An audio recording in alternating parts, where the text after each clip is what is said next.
I think we're ready to go. Ready to go? Okay.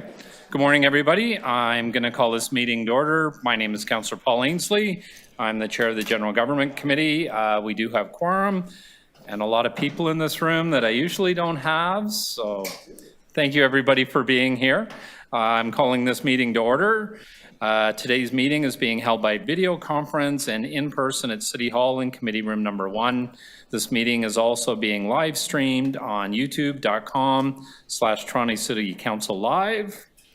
On behalf of the members of the General Government Committee, I would like to say for the land acknowledgement, although we may be meeting at different locations today, the General Government Committee would like to acknowledge the land we're meeting on is the traditional territories of many nations, including the Mississaugas of the Credit, the Anishinaabe, the Chippewa, the Haudenosaunee, and the Wendat peoples, and is now home to many diverse First Nations, Inuit, and Métis people. We also acknowledge that Toronto is covered by Treaty Number 13 with the Mississaugas of the Credit.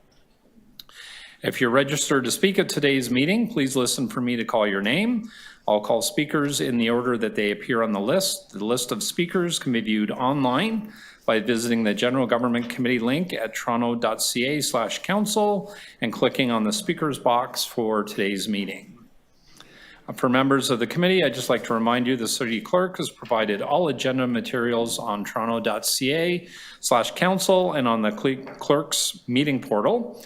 Clerk's IT staff are available for members if you need any help with your electronic devices. I also want to remind you you have to please submit and approve your motions to the clerk by email. Staff are available at ggc@toronto.ca to help with any motions.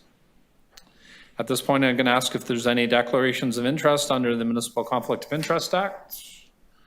Seeing none. Can I have a motion to confirm the minutes from our last meeting of October 30th, 2023? Moved by Councillor Mantis. All in favor? That passes. Members, I just want to note item GG 8.28. It's an overview of fleet services. It's a presentation to the committee. I'm going to propose that we're going to move that to the front of the schedule after the two delegated items, which are GG 8.1 and GG 8.2. And I'm just going to review the agenda and switch papers.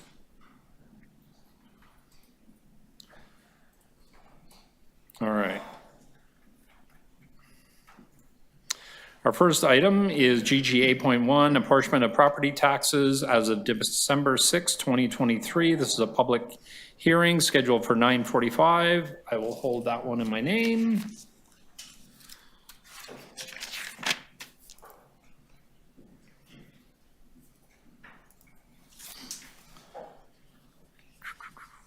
Oops. Sorry, techie problem.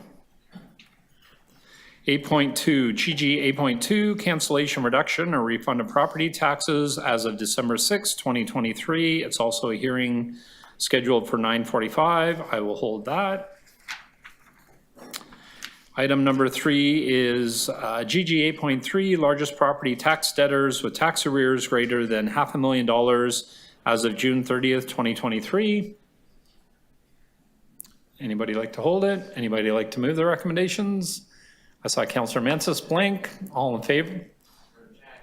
Councillor Chang, you wanted to hold it? No. Move it? All right. Number 3 being moved by Councillor Chang. All in favor? That carries. GG 8.4, amendment to 2 purchase orders for the construction of the HVAC rehabilitation and upgrades of the RC Harris and Island water treatment plants, wards 10 and 20. Any holds? Mover? Councillor Mansis is moving. All in favor? That carries. GG 8.5, amendment to purchase order number 605-2202 with Deloitte Incorporated for the provision of system integrator services for the financial system transformation program. Okay, and I have a technical amendment, which is just on the screen. All in favor? That carries.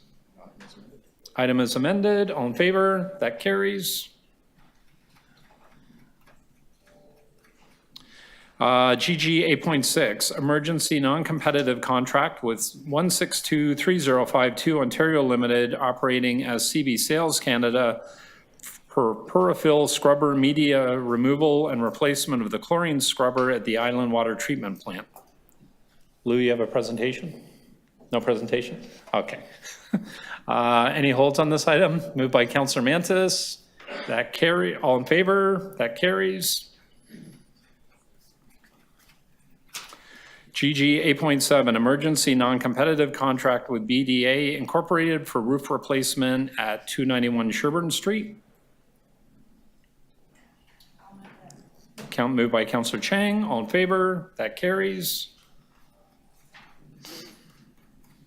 GG 8.8, emergency non-competitive contract with EllisDon Civil Limited to repair the temporary Dufferin Street bridges over Metrolinx rail corridor, Ward 4.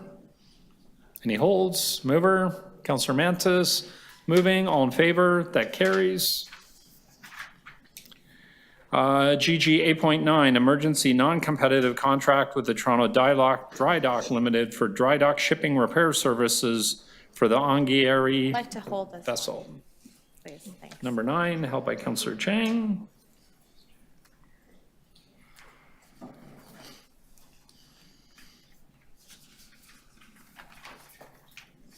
Number 10, award of Ariba document number 376316-663 to Crestline Coach Limited for the non-exclusive supply and delivery of new ambulances for the Toronto Paramedic Services. I'd like to hold that as well. Councillor Chang is holding number 10.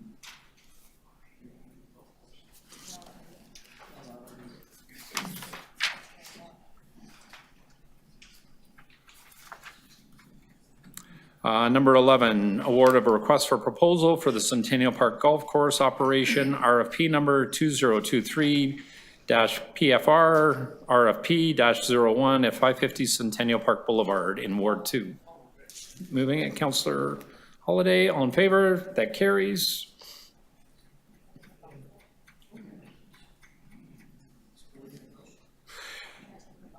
GG number 8.2, non-competitive contract with Imtech Corporation doing business as Activu Corporation for the maintenance and support of the city's traffic operations center. Anybody? Thank you. Councillor Chang is moving. All in favor? That carries. Oops. Number 13, GG 8.13, non-competitive contract with WorkDynamics Technologies Incorporated for the maintenance and support for City Clerk's Office correspondence management systems. Moved by Councillor Holiday. All in favor? That carries.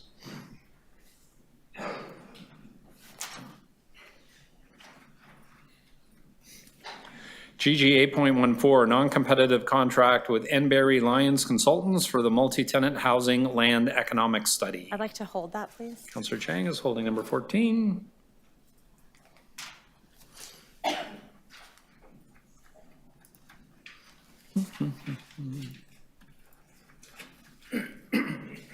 Number GG 8.15, 2900 Warden Avenue, designation of a portion of the property used by the Toronto Public Library as a municipal capital facility. As a member of the library board, I will happily move that. All in favor? Carried.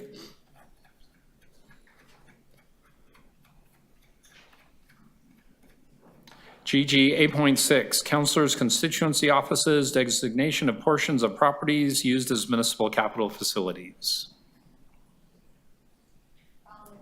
Thank you, Councillor Chang's moving 8.16. All in favor? That carries.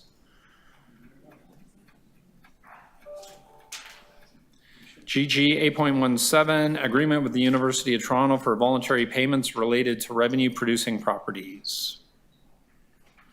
Moved by Councillor Holiday. All in favor? That carries. GG 8.18, application for approval to expropriate portions of properties at 32 to 50 Larwood Boulevard, Stage 1. I'd like to hold that, please. Councillor Chang is holding number 18.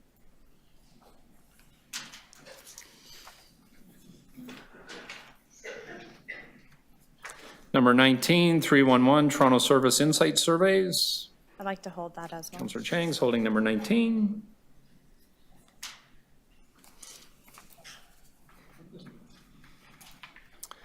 GG 8.20, revisions to the fair wage policy and updating the fair wage schedule to include 2022 to 2024 wage rates. Councillor Holyday is holding number 20.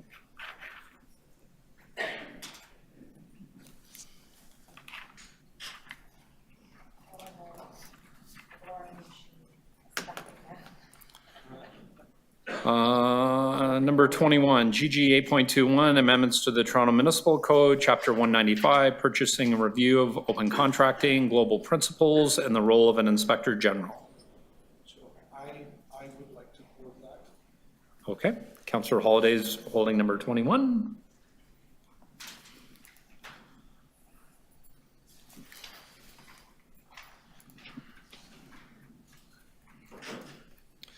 GG 8.22, update on additional costs associated with the extraction of the micro-tunneling boring machine on contract 20 EC3-LU-01FP. It's our favorite. Anybody want to talk Item. about the tunnel boring machine? I'd love to. Can we, I think we're going to need to go into camera for that discussion. Okay. Favorite item that keeps coming back. GG 8.2, 3 innovative partnership to accelerate digital services with payments. I'd like to hold that. Oh, are you holding? Councillor Mantas.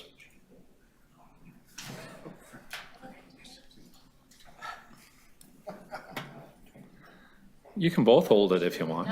I'm not opposed to it. GG 8.24, process to responding to unsolicited quotations or proposals, and I have one deputant.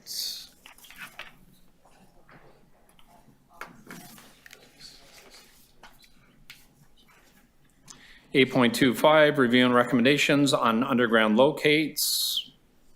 I have a technical amendment on that. Yep. Yep. Okay, so the general government, sorry, it's on the screen. Okay. Any questions of the mover, which is me? Seeing none, all in favor? That carries. Item is amended. Thank you, Councillor Holyday. All in favor? That carries. GG 8.26, update on category management and strategic sourcing divisional engagement. Moved by Councillor Burnside. All in favor? That carries. GG 8.27, update on review of engineering services, capital delivery models used for large complex municipal infrastructure programs and projects. Moved by Councillor Burnside. All in favor? That carries. Sorry? Oh, sorry, there's a technical on that one? We didn't debate it, but it's important.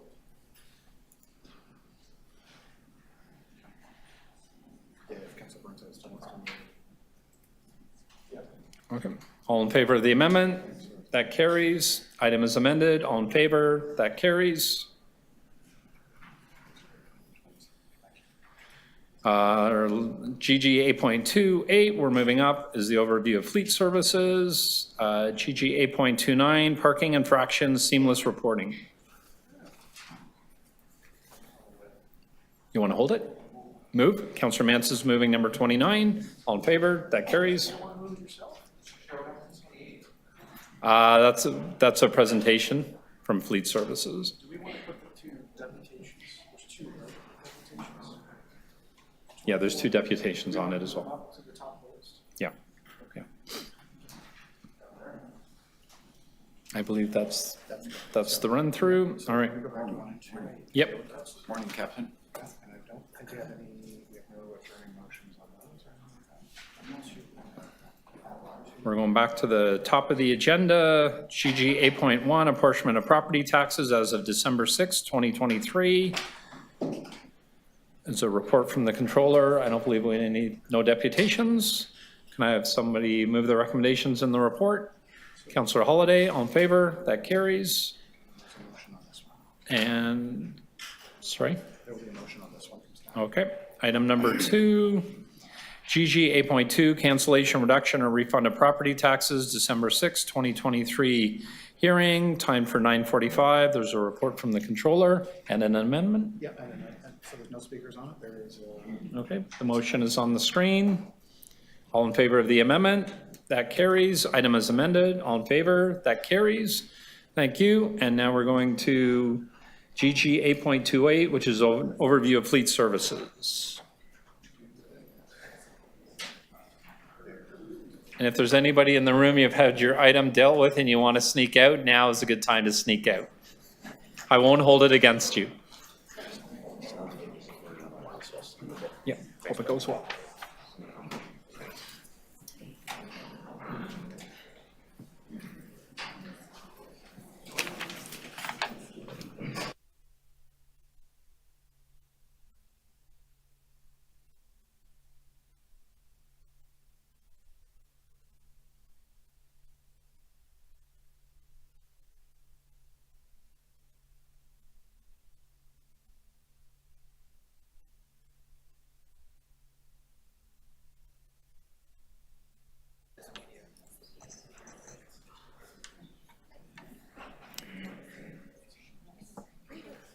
Through the chair, good morning, everyone. My name is Vuk Lalovic. I'm the Director of Fleet Asset Management Team, and we would like to introduce the rest of our leadership team. Can you move to the next slide, please? General Manager of Fleet Services, David Jollimore, Chris Renna, Director of Fleet Transformation, Ivy Thomas, Director of Fleet Maintenance, and Mario Salvaggio, Director of Fleet Business Management. So,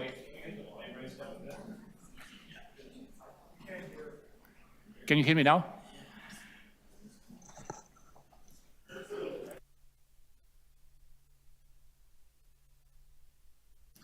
What about this now?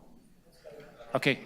So, again, good morning, everyone. My name is Vuk Lalovic. I'm Director of Fleet Asset Management Team, and I will be taking you through presentation of Fleet Services Division by introduction of our leadership team. General Manager of Fleet Services, David Jollimore, Chris Renna, Director of Fleet Transformation, I.B. Thomas, Director of Fleet Maintenance, and Mary Salvaggio, Director of Fleet Business Management.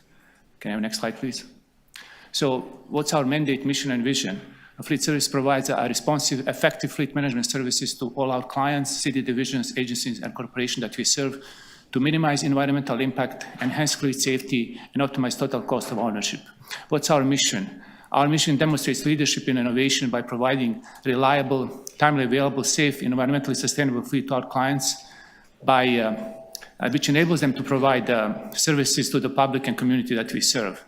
Our mission demonstrates that we are a data-driven leader and steward by minimizing environmental, economic, and social impacts while maintaining reliable, timely available, and safe citywide fleet. So what do? We manage the largest municipal fleet in Canada, and we are the fourth largest municipal fleet in North America.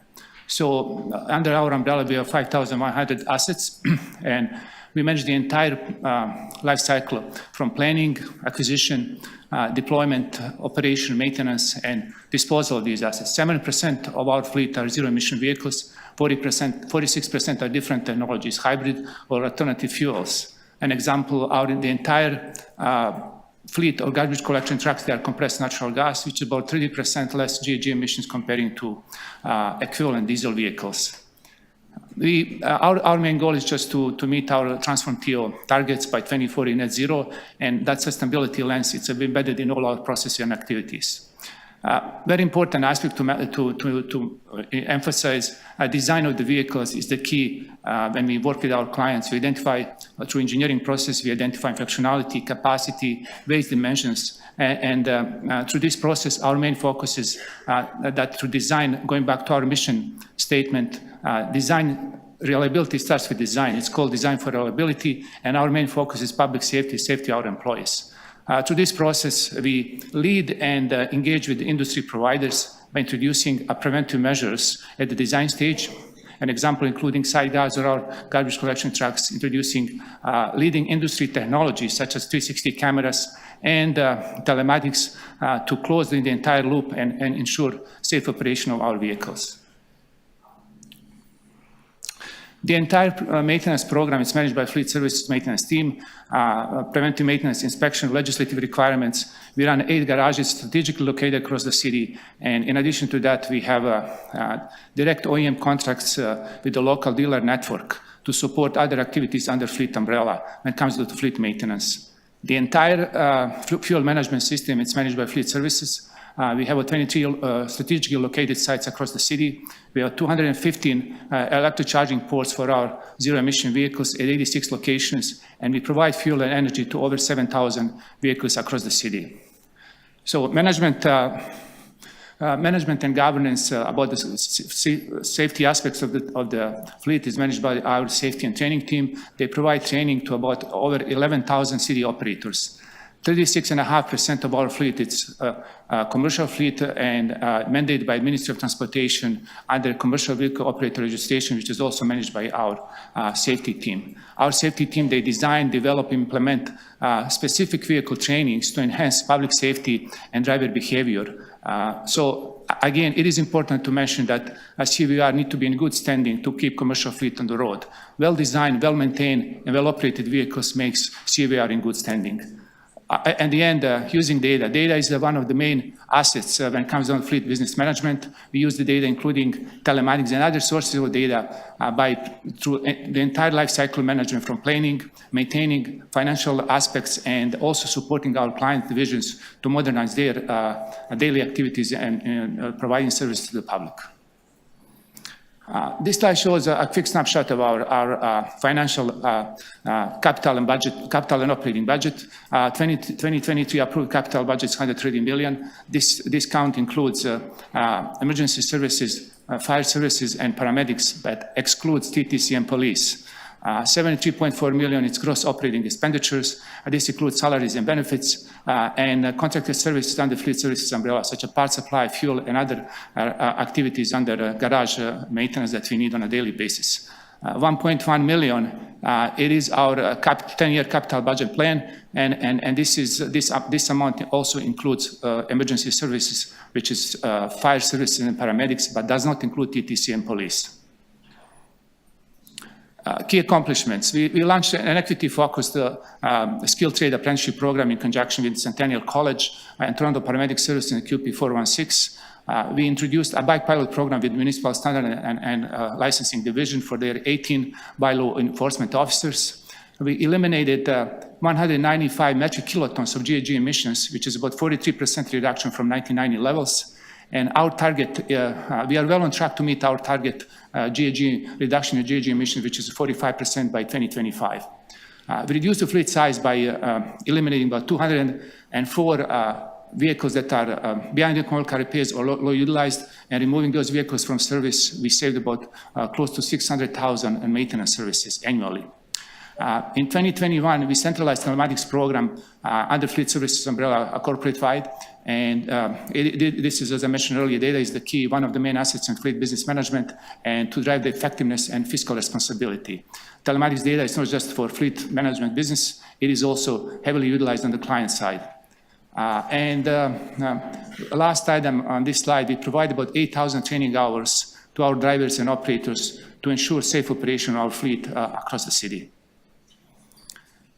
Priority for 2024, again, going back to data as the main asset, people are, again, the most important asset in our fleet. Talent, developing, supporting leadership, developing learning around equity, diversity, inclusion, developing environment that people willingly give their best to support our activities, and specifically what we did recently, launching an apprenticeship program in conjunction with the QP, Centennial College. It is really creating a pipeline of skilled trades, younger generation, to join city, become knowledgeable, earn their certificate, and through this process attract and retain people with the technical skills. On the asset management side, our goal is just to remove more of these assets that are behind economical repairs that are currently in service, minimize number of underutilized vehicles, and while advancing citywide fleet car share program.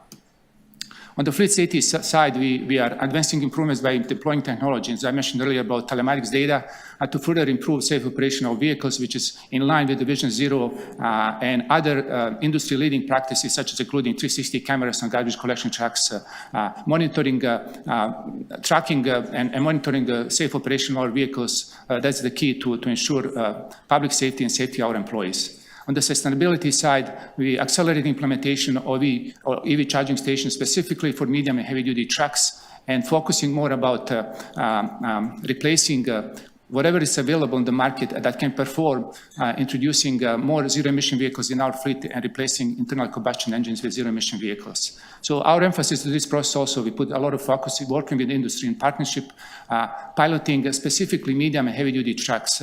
Industry is slowly catching up, and through the pandemic, there was a significant delay in the supply chain issues. But now we put a lot of emphasis to pilot those vehicles, track the performance, any associated risk, safety, and how we can reduce more of these zero-emission vehicles in our fleet and to meet our targets by 2025, 2030, and 2040 net zero. Modernization, last item on this slide, it's really about, again, putting emphasis on using data through telematics and different sources to support our strategic initiatives such as reducing idling. Telematics data it's a real time. It is visible through the dashboards online, and we embed in all our processes data from very initial stage of planning, inventory process, condition assessment, life cycle cost analysis, and financial forecasting on the fleet business side. By the same time, we support our clients with data to modernize their operations through monitoring their daily delivery activities and how they can improve service delivery to the public. So with this, this is basically a high-level summary of fleet presentation. Our role at the corporate level, we have an overarching role to bring all big fleets together at the city level, including TTC, police, fire services, paramedics, and other agencies such as Toronto Zoo and Exhibition Place. So we share best practices, challenges. We share procurement contracts that can bring the best value to the city. We are leader, and we lead at the corporate level fleet sustainability plan. We are well on track to meet our targets by 45% by 2025 emission reductions. And again, under fleet umbrella, we have about 200 employees. It is about 65 to 70% skilled trades. The rest are engineering team and office staff. We are a small division, but we do very efficient and effective services to our public, and we move the city. With this, I will conclude presentation. Okay, thank you very much. Really appreciate the update and the overview of fleet services. Any questions on the presentation? Councillor Cheng? For the presentation and the work of your small and mighty team. I just have a question about the data with regard to the conversion to electric. So, you know, how much fuel do we purchase per year? And what are the fuel savings that have been achieved in our gradual transformation to electric? Is that data that is being collected and perhaps accessible to people, because we're trying to, you know, make Transform TO something that people can all be on board, and you are setting a precedence for other fleets, not just in Toronto, but across the country perhaps. So having those metrics would really help people to hopefully get on board and understand the impact of that conversion. Yeah, we have a data available, and I can just give you a high level. Currently, at Fleet, we have about 164 zero-emission vehicles, and on order, we have 82 zero-emission vehicles that are coming soon, early next year. So, as I said earlier, it's about 7% of our fleet currently, they are zero-emission vehicles. And at the moment, we are well on track to meet GHG emissions target by 2025, which is 43% currently. Our target 2025, it's 45%. Specifics about per vehicle, how much we reduced GHG emissions. We have data, we can get back to you specific numbers. But again, our objective is to introduce more of these vehicles, and our main focus at the moment, industry has been struggling and having challenges through pandemic. An example, give you, General Motors announced in 2019 they will have a 20 zero-emission vehicle models by 2023, and guess what? We are at the end of 23, they have only 4 different models, and they produced about 60,000 of these vehicles this year, which is very low volume, low availability, number of models limited, and in order to support those activities, industry, they need to boost their production. It's a massive shift in industry from ICE version to electric version, and we put more focus now on medium and heavy duty truck, which these are vehicles built in stages. They are more complex, they are more heavier, and they bring more, that performance aspect is very important, and the risk associated with those vehicles, how we can introduce those vehicles in our fleet, they would perform equally as an ICE version that we have currently in our fleet. So is there a metric on cost of fuel savings per year because we have the 7% electric in our fleet? I'm not asking for you to produce that data right now, but is that data available? Data is available, and we can provide that data in a format that's easy to understand. Wonderful. Yeah. Thank you.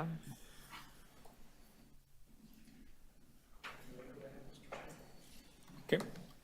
Oh, sorry, David, did you want to? No, you're good. Okay. Councillor Holiday, questions?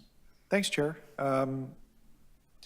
Lalovic, can you tell me a little bit more about the telematics? What's the information that you gather, and is it the same across, well, maybe the basic, do all of the fleet cars have that? Or vehicles, I should say, and is it the same information gathered? So telematics is an amazing tool to gather any data that we need on the business side and also operational side. Right now, we have about 2,000 vehicles in our fleet equipped with telematics. And telematics, they provide, it's a real-time data about vehicle location, utilization of the vehicles, engine codes, vehicle health items. And again, dashboards can be created to customize specific on the business side about tracking, delivery, number of pickups. So pretty much anything and everything telematics provides. But again, the other factor is how we use that data and how that data brings value to the entire process. So does every vehicle have it? No, it doesn't. Are we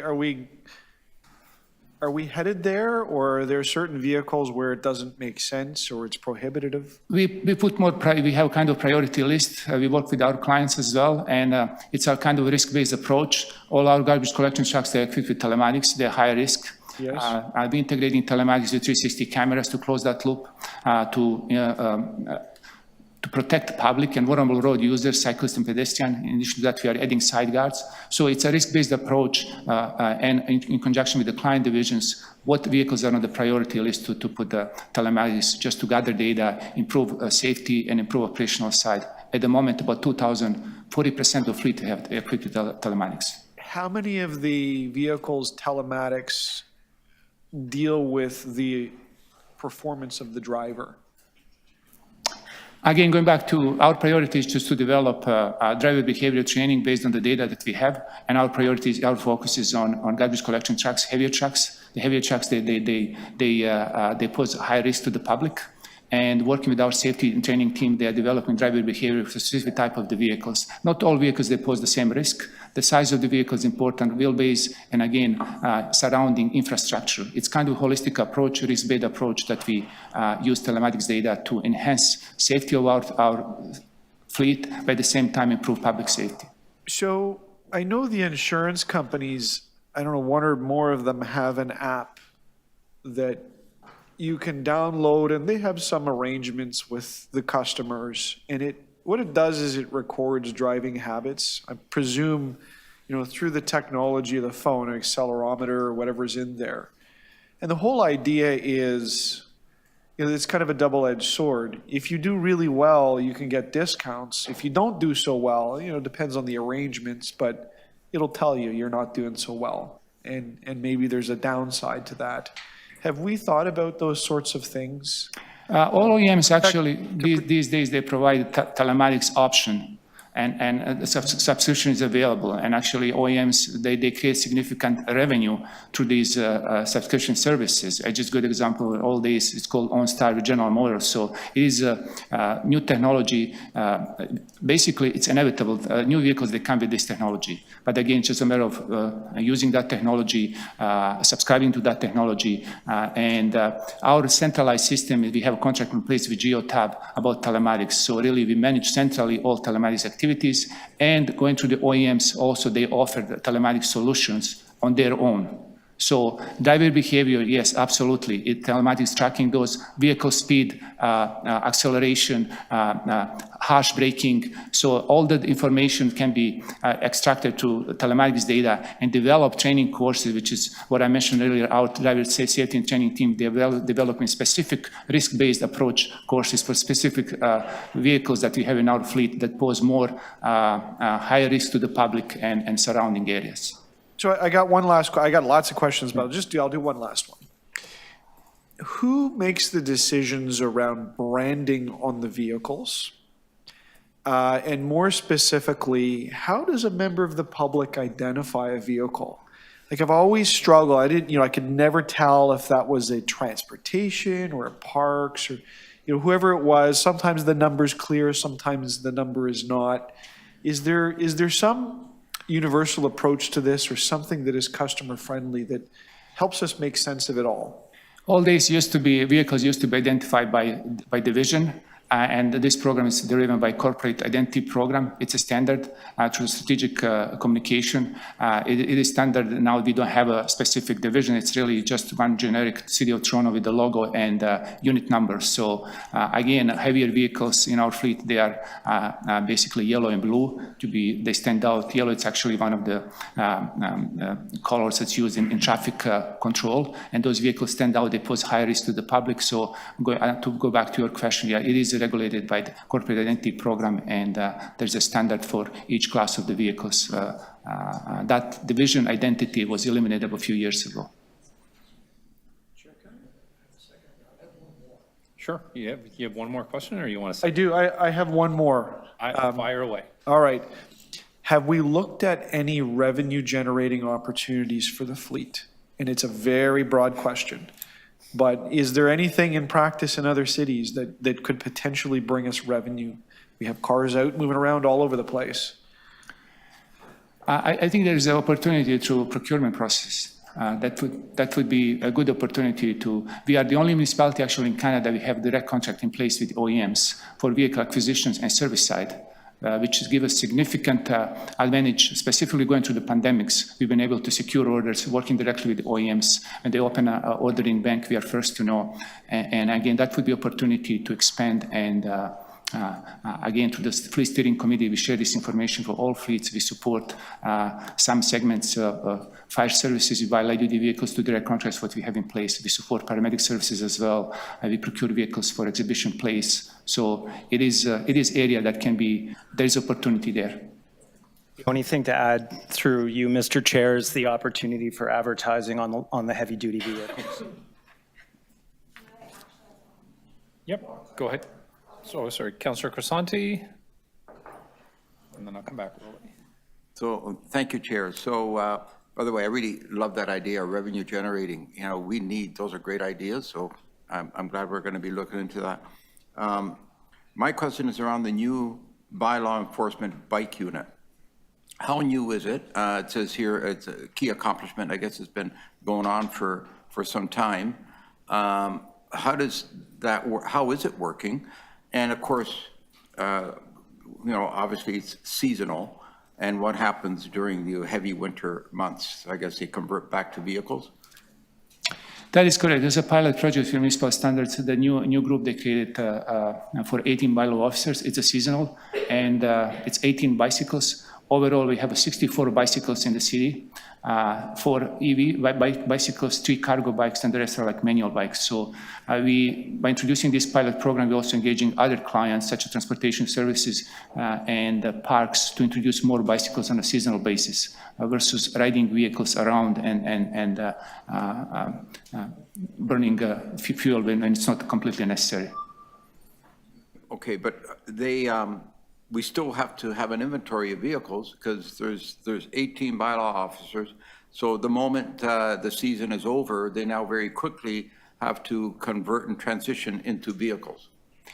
That is correct. In some instances, they don't necessarily run only bicycle through the summer. They have a vehicles and they hitch in the back. They come to the site, let's say parks. They park the vehicle in the parking lot and they use the bicycle to the parks running and doing their daily activities and inspections. So yes, they do need vehicles as well. But again, our goal is to right-size our fleet and configuration by improving utilization, removing low utilized or reassigning vehicles to other clients. And we did, going back again to our presentation, this year we did about 204 vehicles removed from our fleet, which is about 600,000 savings in maintenance. So it is one component that we put emphasis to reduce number of vehicles, but at the same time we need to make sure our clients, they have a tools to perform their daily activities in a safe manner and ensure public safety and safety of our employees. But given the nature of this pilot, it doesn't enable us to remove those vehicles and realize those savings. We clearly have to still have those vehicles invested in and likely sitting idle or doing some other duty, waiting for whenever the season dictates that you got to get off your bike and get into a vehicle. That is correct. But again, we've been working with the clients more on the planning side, and not necessarily they need all vehicles per se. Opportunities can be found to some areas to reduce number of vehicles by introducing bicycles. So it is seasonal equipment, but again, that safety and component is embedded in this process to make sure our clients, they have all tools that they need to support their daily activities. How long has this been going, this pilot? How long is? We did pilot about 2 months ago. And again, we have bicyclists in the city for years. Just, as I said earlier, 64 bicycles. 3 cargo bikes for our parks division. They do seasonal activities, so it's not new per se, but we are now putting more emphasis on EV bikes, that environmental aspect as well, and how we can, in some instances, as you said earlier, how we can reduce number of vehicles by introducing some of these bicycles on a regular basis that can support their activities and reduce number of vehicles that we have in our fleet. Will you be reporting back on how the program has done, how it's been progressing, and any savings realized, and what the future looks like for the program? Actually, in May of this year, we reported to GGC committee that was a report about feasibility in introducing more of electric vehicles in our fleet. And that report was, as I said, May this year, and was talking about availability, performance, and cost. And if it's necessary and required to report back into GGC committee, including bicycles, yes, we can do that. Thank you, Mr. Chair. Thank you, Councillor Crisanti. Councillor Chang, you had some more questions? No problem.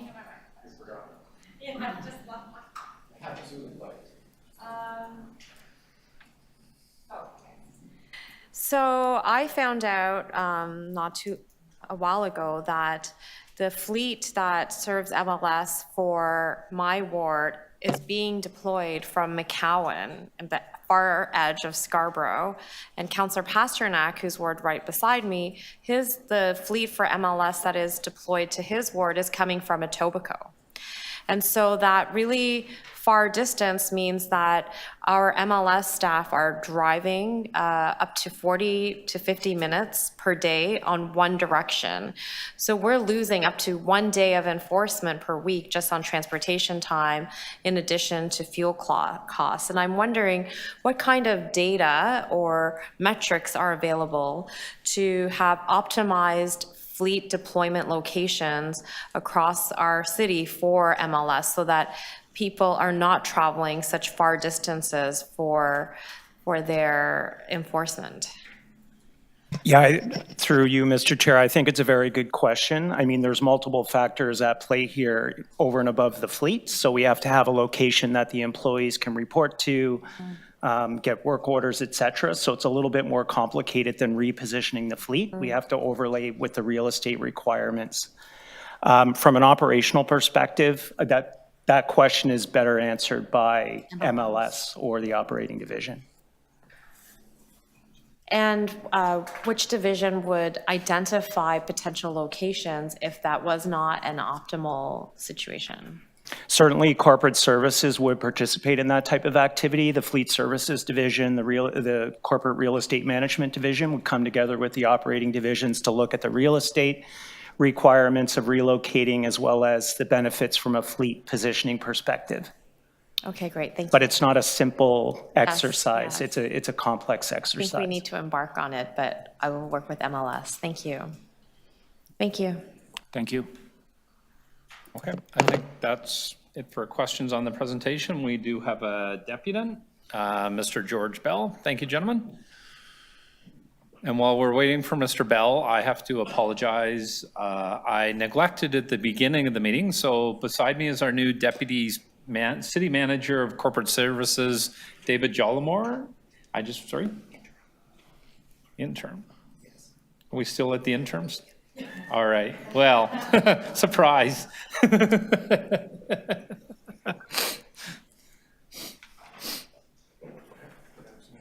So David Jollimore, our interim city manager, deputy city manager of corporate services, is beside me. Welcome, David. Thank you, Chair. Thank you.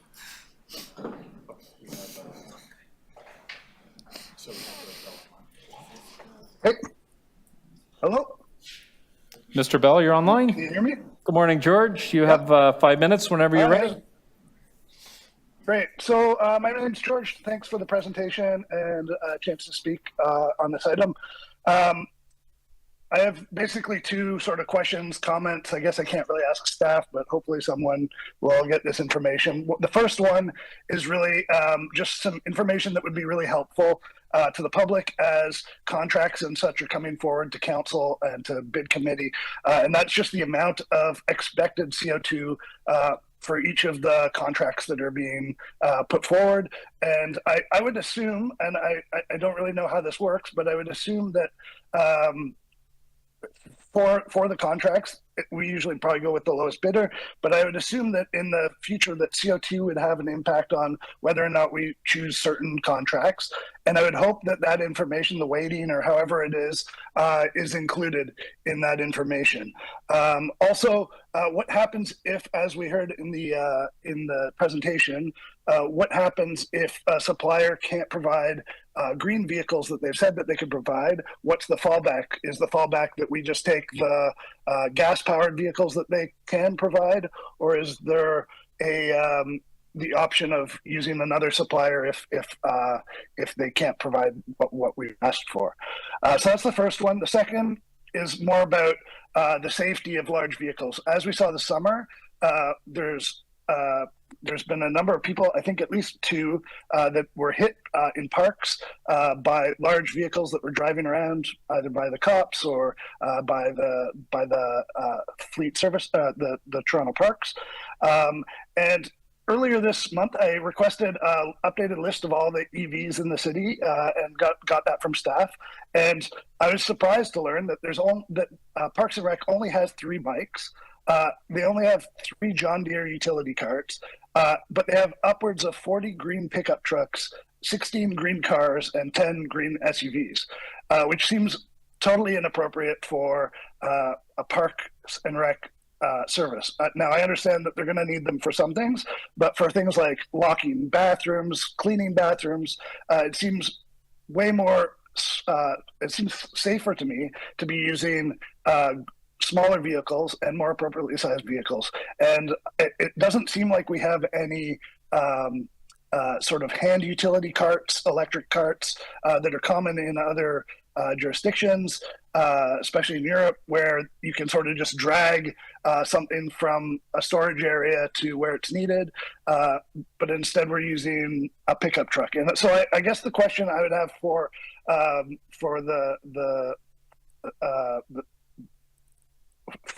the city essentially is what is being done to ensure that the safest vehicles are being used, especially in places where there's lots of conflicts with people. And are we looking at using smaller vehicles? I heard that we're using some e-bikes, not very many, it's still pilot. Are we looking at using hand carts? Are we looking at using garbage cans that can be that are electric powered. I've seen some of those in London. I saw them being used for events. When I was when the Queen died, I saw them collecting garbage with electric hand carts and just walking basically through the crowd. And people would part way, and it didn't require a garbage truck to drive through a crowd or anything like that. And so I wonder what the process is, how staff is working with departments to make sure that the most appropriate sized vehicle is being used so that people don't get hurt, killed in our parks and on our streets. Thanks. Okay, thank you, Mr. Bell. Any questions for the deputant? Seeing none, thank you very much for your time, Mr. Bell. Appreciate your input this morning.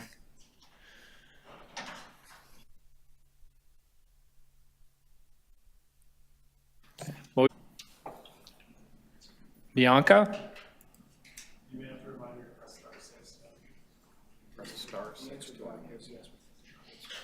Hello, hello. Morning, Bianca. You have 5 minutes whenever you're ready. Okay, fantastic. So I'll start now. Go ahead. We can hear you. Okay, beautiful. Thank you. So firstly, I'd like to thank staff for creating this report that touches on several aspects of the Pay It deal and the current status of its implementation. So it was helpful to see the level of detail in this report, which is great. But I'd also like to say that given that there are multiple divisions and topics in play concurrently, I'd also like to say that the complexity of this deal makes it really difficult to understand. So relatedly, difficult to provide public oversight. I'm saying this because every time I depute, I also realize that if we want to take action on some of these reports from a political perspective, a week is not lead time to parse a report like this. So I just want to sort of like register that and make everyone at this committee, I think, aware of that issue. I think I have 3 things loosely that would be great to track as this moves into next year. The first one is it would really be helpful for residents to understand more about the history and politics of card processing fees, how they were handled before versus how they're handled now versus how Pay It is handling them. When the city frames cost savings to the corporation as existing when the cost is now borne by residents directly, I think we need to get a clearer sense of how that story is being told. It's really confusing. So that's one thing. So more information on that would be really helpful. Secondly, I'd just like to request more automatic and open reporting of the financial flows like we have on table, the table on page 7 does this in a summary. And other matters that pertain to the deal, from investments in marketing to increase the uptake and use of Pay It, to the status and approach used to scale the use of this product to other Canadian cities, which is framed in this report as unrealized potential. So I think we want to watch that. It also bears mentioning that the city should consider if and how due diligence should be applied to any kind of similar deals with this construct in the future, where it's difficult to be critical of an existing vendor when the city has current and future business on the table for them. This is not a conflict of interest, but it's a really bizarre problem for accountability, because if I'll leave that as sort of a self-evident problem in the construct of this deal that is persistent. So how can we talk about that? And I think beyond the more open and automatic reporting, are there better ways to report on the multiple streams of financial considerations at play? There's really not a coherent narrative here about the operations of the deal. There's so many competing priorities and trade-offs. So finally, trying to keep track from the outside of staff time, valuation problems about how much information Pay It is receiving about the city's internal processes and workflows. The report seems to gesture at the possibility for future products, but it also minimizes the vast and significant advantage that Pay It has right now due to its current deal and location within multiple city divisions operations. Thank you. Thanks, Bianca. Questions of the deputant? Councillor Chang, questions of the deputant? Bianca, thank you for your deputation.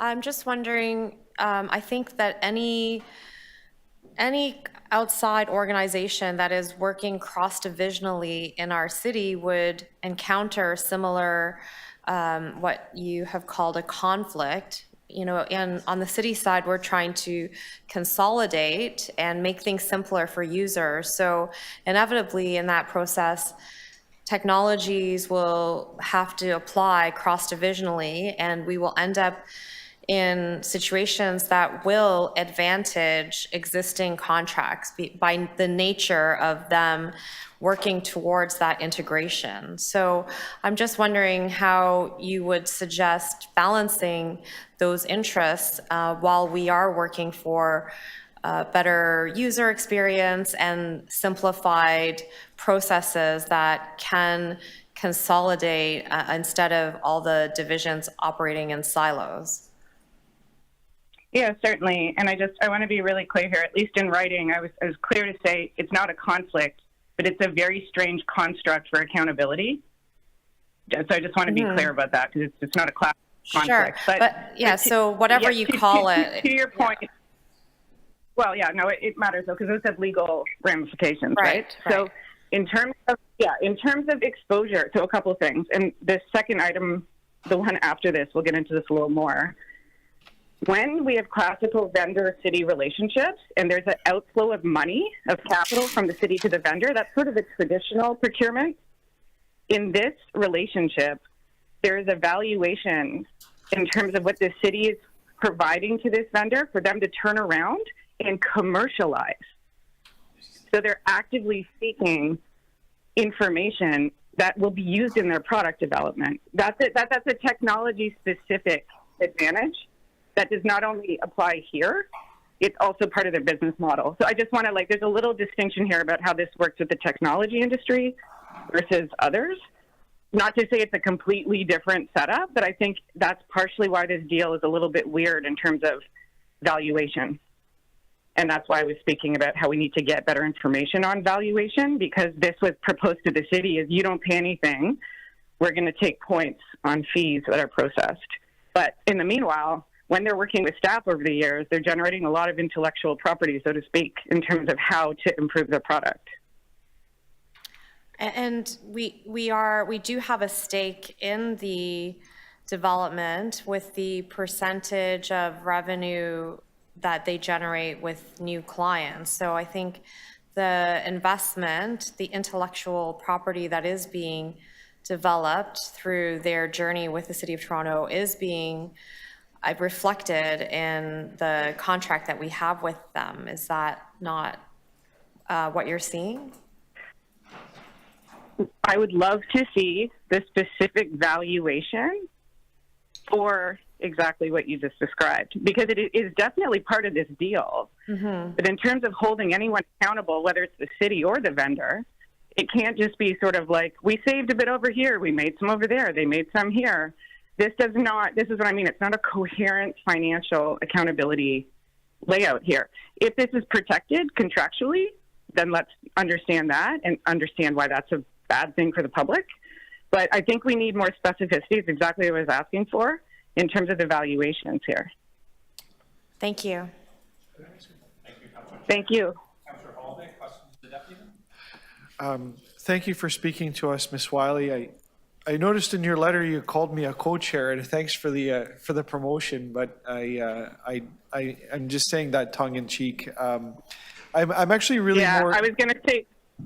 It's okay. I just want to say tongue in cheek to every committee member. I made an error because I've toggled between federal and city letter writing, and I usually would just address this to all of you. So my apologies for the error. No, I'm just being lighthearted. Yeah. But I do have I want to get at the piece that you talk about around the politics and communicating with the public about fees related to the transactions. Can you tell me a little bit more about what you'd see in an ideal world? Because I see this as a sensitive matter. So what do you think's missing out there? Oh, I just don't understand. As far as the part I do understand is that there's been years of what's going on in the credit card industry. I don't know how that relates to the debit card industry, but there's been regulatory changes occurring over the past years that would probably have informed the business model that Payit has not only put itself in, but now we're in it with Payit. And I think we need to understand the regulatory context that we're operating in, because I don't understand the history. It's not presented in these reports, and it has to be a feature of how this business model works. So I would just say from a policy perspective that's informing this deal, that is like one tentacle of it that I don't think many people know about. I certainly don't. Okay, I mean, I take the point, and I wondered if just additional reporting in the future might cover that off, right? Like a factual stuff that could be contained in the public documentation. Do you think that would help? Absolutely. And I think really being clear about what was happening before, like when the city presents $2.5 million of cost savings, it would really help to understand, like, if the city was paying it, but now it's saying, well, we're saving money, but the residents are paying it directly. I think we just need to understand what was happening before vis-a-vis now to understand if the narrative of cost savings there, like the residents in the city have a pretty big overlapping Venn diagram of interest here. Do you think it would help just talking about, Financially. do you think it would help just even informing the concept that, you know, the city is a flow through, right? Like we don't produce margins and gain profits. So the tax is the tax is the tax that we put through. So anything that erodes that, like processing fees and so on, ultimately is an expense to the city. I mean, we sort of turn it around. Do you, like telling that story, do you think that story would help, right? Like, don't think of us as a store, but think of us as, you know, a place that collects money and then distributes it based on policy, right? Like, it's a different concept. Totally, but there's two pieces of this puzzle that get confusing. That's true, and also we've basically gone into business with this company on a savings basis where theirs is on a different basis, so that's confusing. And secondly, by allowing an intermediary like Payet access to the massive secure money is the city's tax base, that is an incredible privilege. And that kind of asset base is not common out in the market right now. So, like, these are the pieces of the analysis that you're proposing that I think are also at least adjacent to and complementary to. So yes, and also these two things that I'm raising. They're part of the puzzle here. Okay. I thank you. I mean, I appreciate that you've pointed that out. I think it's important. And yeah, without going into debate, Mr. Chair, I'll just thank you for the deputy for speaking to us. And thank you for the questions. Thank you, Councillor Holiday. Councillor Mantas, questions of the deputy? Thank you, Mr. Chair. Ms. Wiley, where's the letter that's submitted for the... I just want to acknowledge I'm having a hard time hearing. Sorry, is that better? Much better, thank you. We've read the letter they have submitted for the deputation, but just one question. What do you see as a solution to this, to the issue that you're bringing forward with the vendor? Well, there's two things to that question. The first one is I have yet to get a clear understanding of what problem this technology is solving in the first place. So that is a good place to start from, like, wait, what are we even trying to resolve that was a pre-existing problem is one question. If we get to an answer, there's a lot of different ways to process payments, and there's a lot of different potential infrastructure choices to make, some of them built, some of them purchased. But the particular shape of this deal is such a financially implicating approach that it just, like, it's very complicated. And I always think when it's public money and public infrastructure, we should be able to have good public oversight. This model is really bad for that. Okay. And they're getting paid in perpetuity here, so long as this is being used. No surprises from what I'm saying. I don't know that the city going into business with its vendors is a thing we want to do, and they're venture capital funded, which opens up a whole other set of due diligence questions that I don't even know how we got here. But this particular model, unclear to me why. It's clear if I'm Payet why this is a good model. Not so clear to me if it's the city of Toronto. Okay. Thank you, Mr. Chair. Okay. Thank you, Councillor Mantas. That's the end of the questions for the deputy. Thank you, Bianca. Questions of staff on this item? Councillor Mantas? So to the staff, were there any other vendors that had applied for this procurement And did Pay It or any other vendor also compete for more than the two, I guess, items or objectives that are here in front of us for Pay It for this project? Through the chair. So Pay It was procured through the Swiss Challenge process, right, which is a competitive process. This is in the fall of 2020. And so there was an evaluation that was done. There was one other company that came forward against Pay It as part of the Swiss Challenge RFP. And in terms of points, they were significantly below. So that one company did come forward as a competitor. But like I said, in terms of the evaluation, that's how it played out. Just so we can have a larger picture of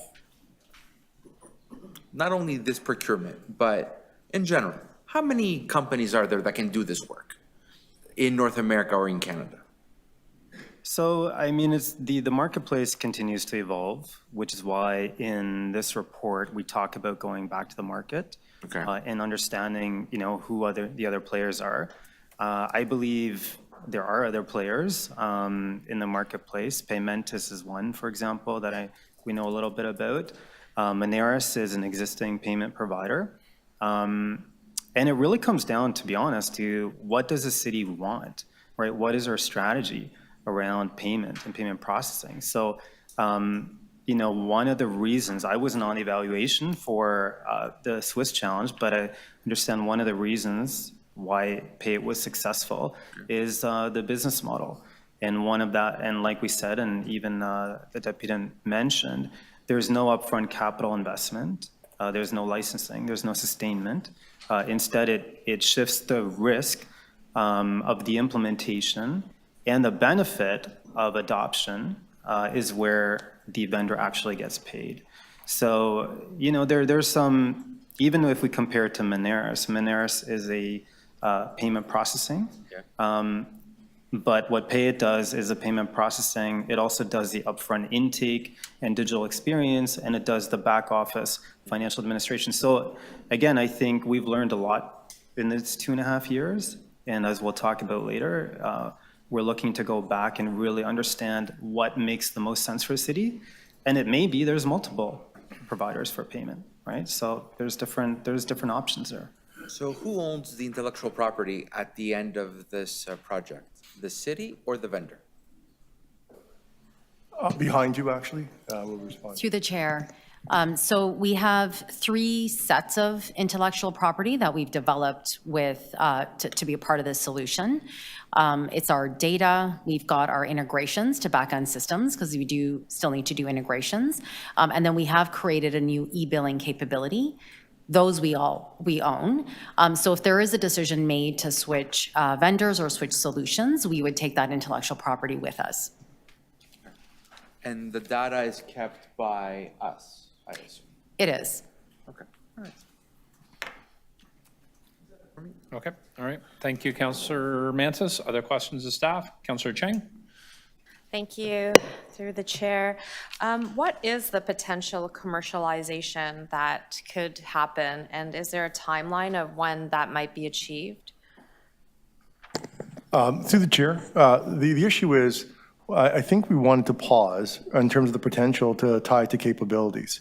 So we look at, for example, digital payment capabilities across the city of Toronto. There are probably 29 in multiple divisions that lie today. So what we wanted to do was do some significant work in Q1 of 2024, tie that to the market assessment to truly understand the overall capability, the scope and reach of this particular work, and also the roadmap and outcomes that come along with it. And what is the revenue sharing model for when Pay It sells its services to other municipalities? So through the chair, if Pay It were to land a deal with another city, for example, then the city would get 2% of the revenue share. That is the revenue of the contract, but not the user fees. payment processing fees, or both? It's the revenue part, so you're right, not the payment processing, because I believe for Pay It, that's mainly flow through to the credit card industries. And currently, what are the divisions that are covered with Pay It? Through the chair, currently it's revenue services, So property taxes, utilities, utilities. and parking. Parking. And what was the original goal? How many other divisions did we envision would be included in the initial implementation? Well, initially, we also wanted to look at all of parking as a potential area. We also looked at some other divisions, such as possibly Toronto Water being one of those areas, MLS, and some other divisions, but we wanted to make sure we did the due diligence. So there were some assumptions there that we wanted to clarify, and the fact that we didn't have that capabilities work did not allow us to penetrate it the way that we were anticipating. So what has been the bottleneck for that integration of these departments? Is it the Pay It side? Is it our side? Is it each division? It's hard for the systems to talk to each other. What has been the greatest, I think, challenge is my question. Through the chair, there are several layers of challenges. For example, there is also anxiety around how this was procured. That is an issue that, going through today in other procurement conversations would help rectify. We also want to provide the public with some sort of choice. What we've also realized is that the Canadian market and the American market are very different. What's really significant within the Canadian market is that they need to have a wallet share experience. There needs to be a greater incentive than just moving from one platform to another if it's just transactional. So for example, in the parking area, which represents about a 30% penetration on Pay It, what we realized is if, for example, we start with pre-authorized payments first versus the parking, then the people would have more of incentive to move on to that wallet. So when we look at the movements now with pre-authorized payment, they've been significant. So there are ways that we could modify our strategy for better adoption and penetration, on which we're learning, adapting, and applying to the next iteration of the development of the strategy. So am I hearing that because the adoption has not been as significant as initially hoped, that's kind of stalled the integration of other departments? What stalled, through the chair, one of the things that have stalled is the lack of a cohesive vision and capability conversation around digital payments. So although we have a platform, it's almost like having a Ferrari, but not necessarily having a driver to drive that Ferrari. So we want to make sure there's a proper alignment there. So we are doing the capabilities work, which will ensure a proper adoption, a proper promotion of the product, especially change management, and a roadmap that's associated with the implementations as well. So now in this current roadmap, there will be an assessment followed by another RFP process, and then there would be the analysis of integration.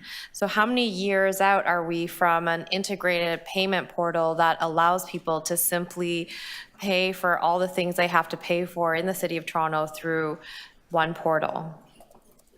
Through the chair, it's a very good question. And what I would like to say is we have learned a lot from this implementation. If we do the assessment, which we're planning to get that done within Q1 of next year, come back to council by Q2 with the recommendation steps moving forward. What we want to be very careful is that we're supposed to come back next year with the procurement recommendation. So don't necessarily want to speak about that here in terms of what that next step is. But what we confidently believe is that we would need 1 year to decide the next step in terms of a procurement. So if we were given or afforded that 1 year, you would have a roadmap, you'd have the market scan, you'd have the capability, and you have the confidence of how we'll be approaching this moving forward.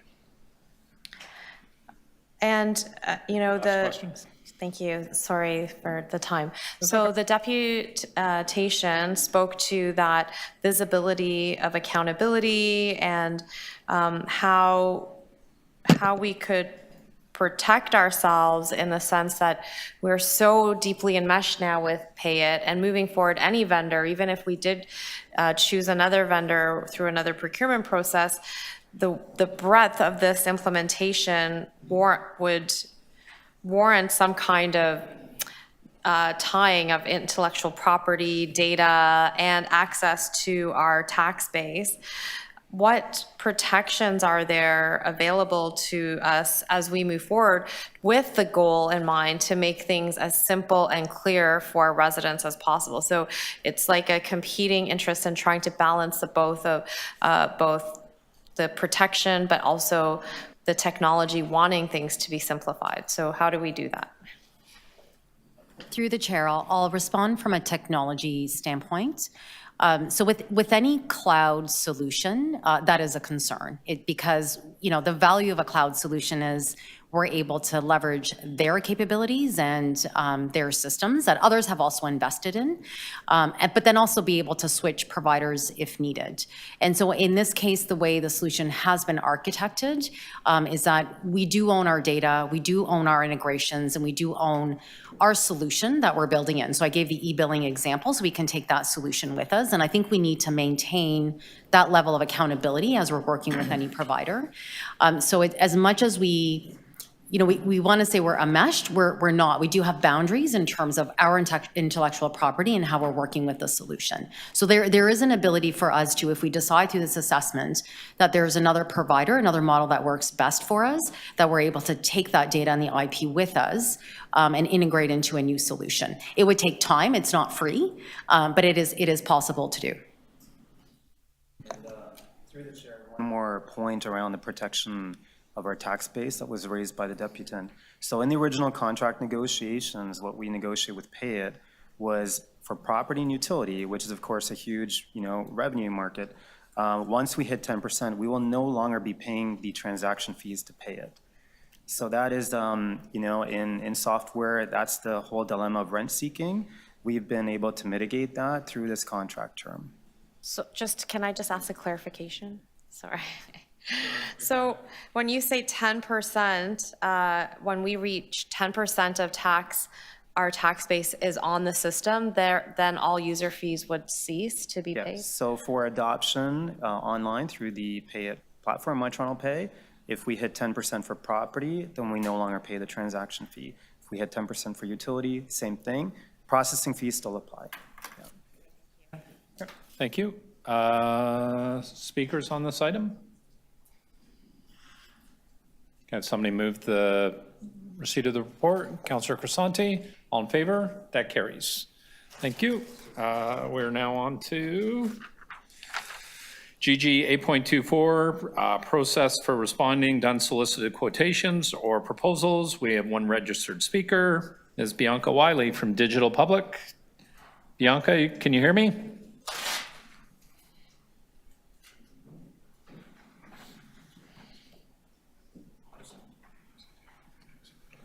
Bianca?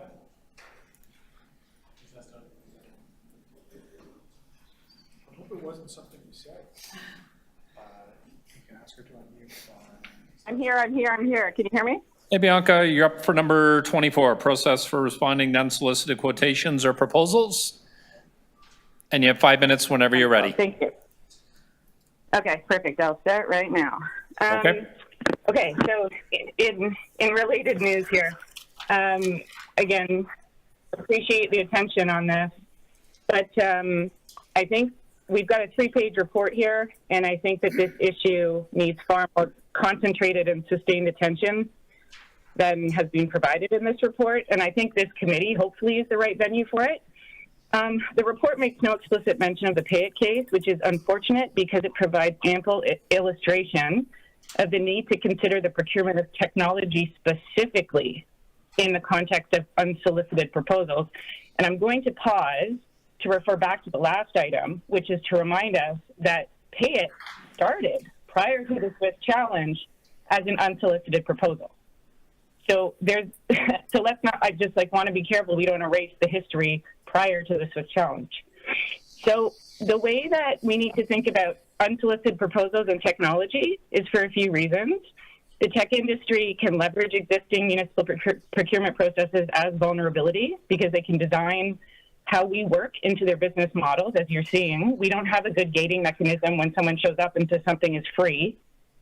That is difficult. That relates to the industry's capitalization, their funding models, and other their concentration of power and the infrastructure they hold, as was referenced about cloud computing.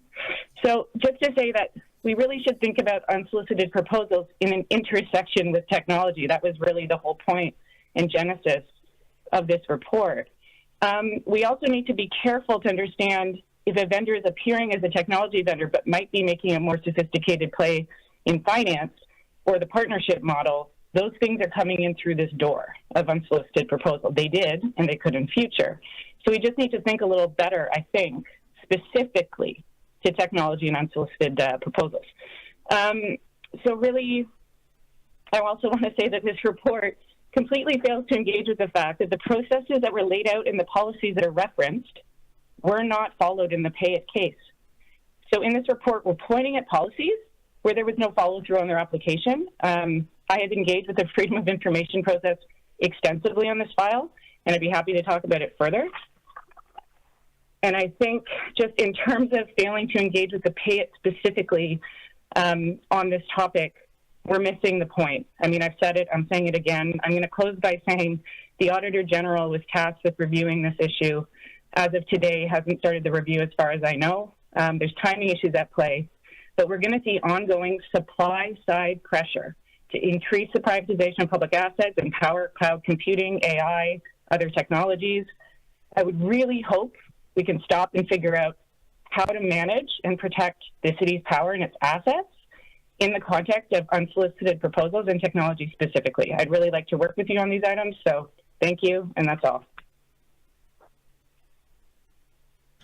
Thank you, Bianca. Questions of the deputant? Seeing none, thank you very much. Questions of staff on this? Questions of staff on this item? Councillor Cheng? So just want to clarify, pay it was pay it an unsolicited proposal that triggered a Swiss challenge? Through the chair, yes, it was. The Swiss challenge is part of the entire unsolicited proposal process. It's stage 4. And in the design of the contract, was the partnership office in the city engaged as well? Because it's not, I think what the deputation was alluding to is it's not simply a procurement. We're also talking about a partnership. So was that also run through the partnership office, and do partnership policies apply? So yes, the Strategic Partnership Office does apply and does participate in all unsolicited proposal process. It's quite the language. And they were involved, correct. And in terms of the finance model, do we have policies on things such as the cost sharing, the investment in the development, the profit sharing that's part of the contract? Is there a model or policies that govern how these contracts are negotiated? That, through the chair, those processes would be led by the divisions. From the PMMD perspective, we do not have specific models, but that would be definitely division-led. It sounds to me like technology is very different from our city, because technology is agile and rapidly changing, and we're trying to get on fast-moving trains to become more modern. But then we have due diligence and risk management, which is very hard to be agile and manage risks effectively. So I'm just wondering, like, in terms of oversight and ensuring, that's through this process, best practices are created. Is there any engagement of our finance division to also be part of how we might design some kind of modeling that would help us navigate in a way, like every time we get unsolicited proposals, it is a bit of heading into like a wild, wild west that we have to then figure out a framework for it. So would it be helpful to have some kind of basis for the financial agreements pieces for these types of contracts? Through the chair. So we are actually in the process of reviewing the unsolicited process altogether from a couple of different perspectives. We have involved the Toronto Metropolitan University as well through the Strategic Partnership Office. We are also expecting feedback from the Auditor General once the audit is complete. So this is all part and parcel of the review. So consideration, yes, absolutely. But I would say there's a lot more to come and a lot more to consider as we are evolving this process. Great, thank you. Mr. Chair, just to add to Genevieve's question, in the particular case of Payette, and Genevieve talked about the divisional support in this context, that was a joint effort with respect to Payette. So it was technology services, it was the predecessor to Gary's division, it was also finance that worked with procurement to understand the whole. So when you're talking about a unsolicited proposal like this one that has technology aspects as well as financial aspects, you would bring not just technology services, but you would also bring the finance division into the conversation. Thank you. Which is what happened. Good to know. Okay, other questions from staff on this item? Seeing none. Speakers, can somebody move the recommendation? Sure, Councillor Chen to speak. So I'm a big fan of technology, modernization. We have to move. We have to be agile. The world is moving much faster than we are in many ways. So, but at the same time, we have so many interests that we have to balance, including protecting our residents and risk management. So I hope that as we build this out, that we don't make it so cumbersome that we lose our agility. So, and I don't know what the magic balance or formula for that is, but I appreciate all the effort. I appreciate, that we have embarked on unknown roads, perhaps, to work this out. But I think it's very important that we balance the interests of risk management with the ability to be agile and respond to the fast-changing world that we live in. So, thank you. Okay. Thank you, Councillor Cheng. I'm sorry, moving the report. All in favor? That carries. That was the last item we had for deputations. We are now going, sorry.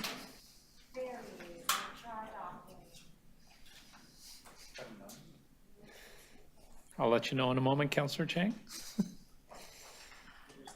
Dry docking it is.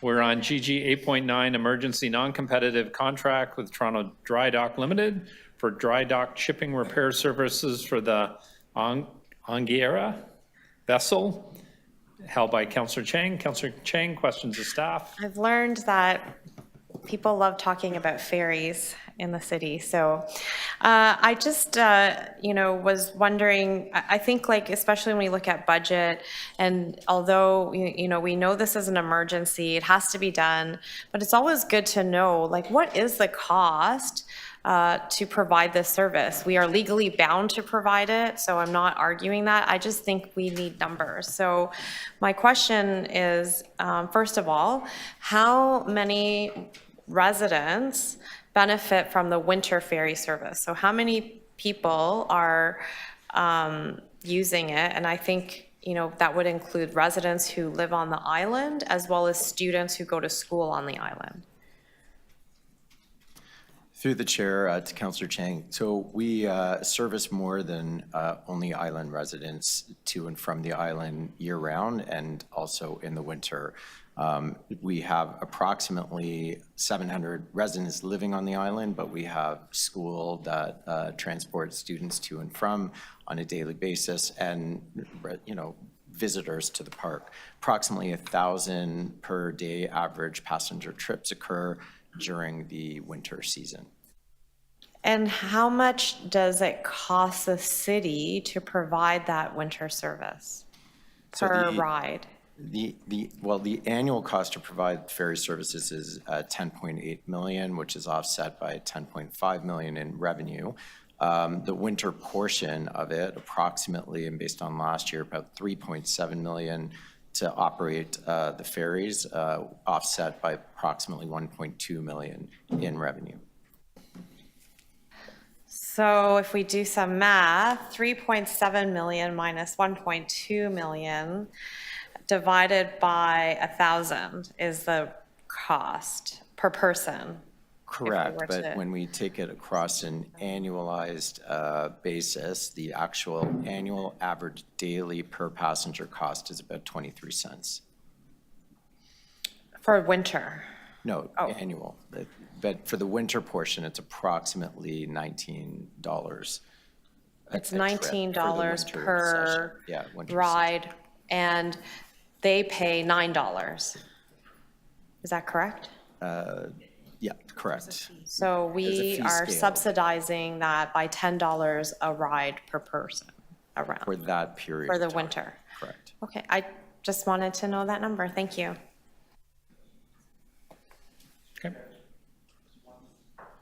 Councillor Mansis, questions? Sure.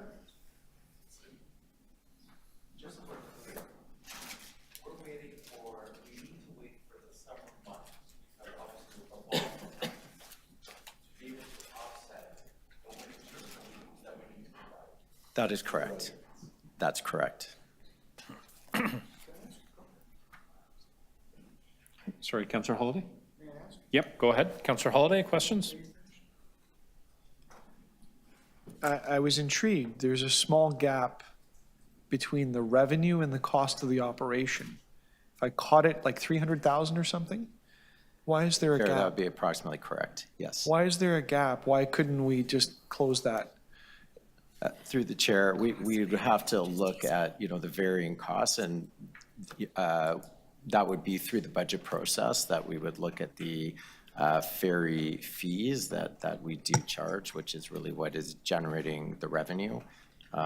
Is that the principle, though? Like, the principle is to try to balance the two out, or do we purposefully create a gap? I know market conditions change, and we have to be mindful on the inflation of fees, and you never know exactly how many people go, but is there a sort of a business approach that says we're going to try to break even on it? I don't think there's a policy that says we're going to break even on ferry costs. I think, and I'm going to look at the CFO. Through the chair, I can speak to the overarching user fee policy itself. So the overarching user fee policy is you would look to collect and recover your costs dependent on who's benefiting from the service itself. If there's a defined individual beneficiary, the general rule is you completely collect against the cost of providing that service. If there's a public good that's provided, that would make a determination of whether or not there's a subsidy to that service. So now I'm extra confused because there would be definitely defined people that are benefiting. In this case, it seems to be offset by the general public use. So from a macro perspective, would we not then want to just at least try to take the approach that it's a wash? In some years vary. Chair, so we can take that back as part of the budget process and review whether or not it would be appropriate to bring a fee increase on the ferry services. Okay. With the proviso that there are conditions and real world restrictions and so on about harmonizing those numbers and the unpredictability about the number of passengers that use it, but it sounds like we're in the ballpark. I'm just trying to figure out if that's by accident or by design. I think it's by design, I'm hearing, but. Through the chair, we provided 1 year of data. When we look back historical, there were years that we were fully offsetting, if not exceeding our expenditures. There's variabilities in the operating budget.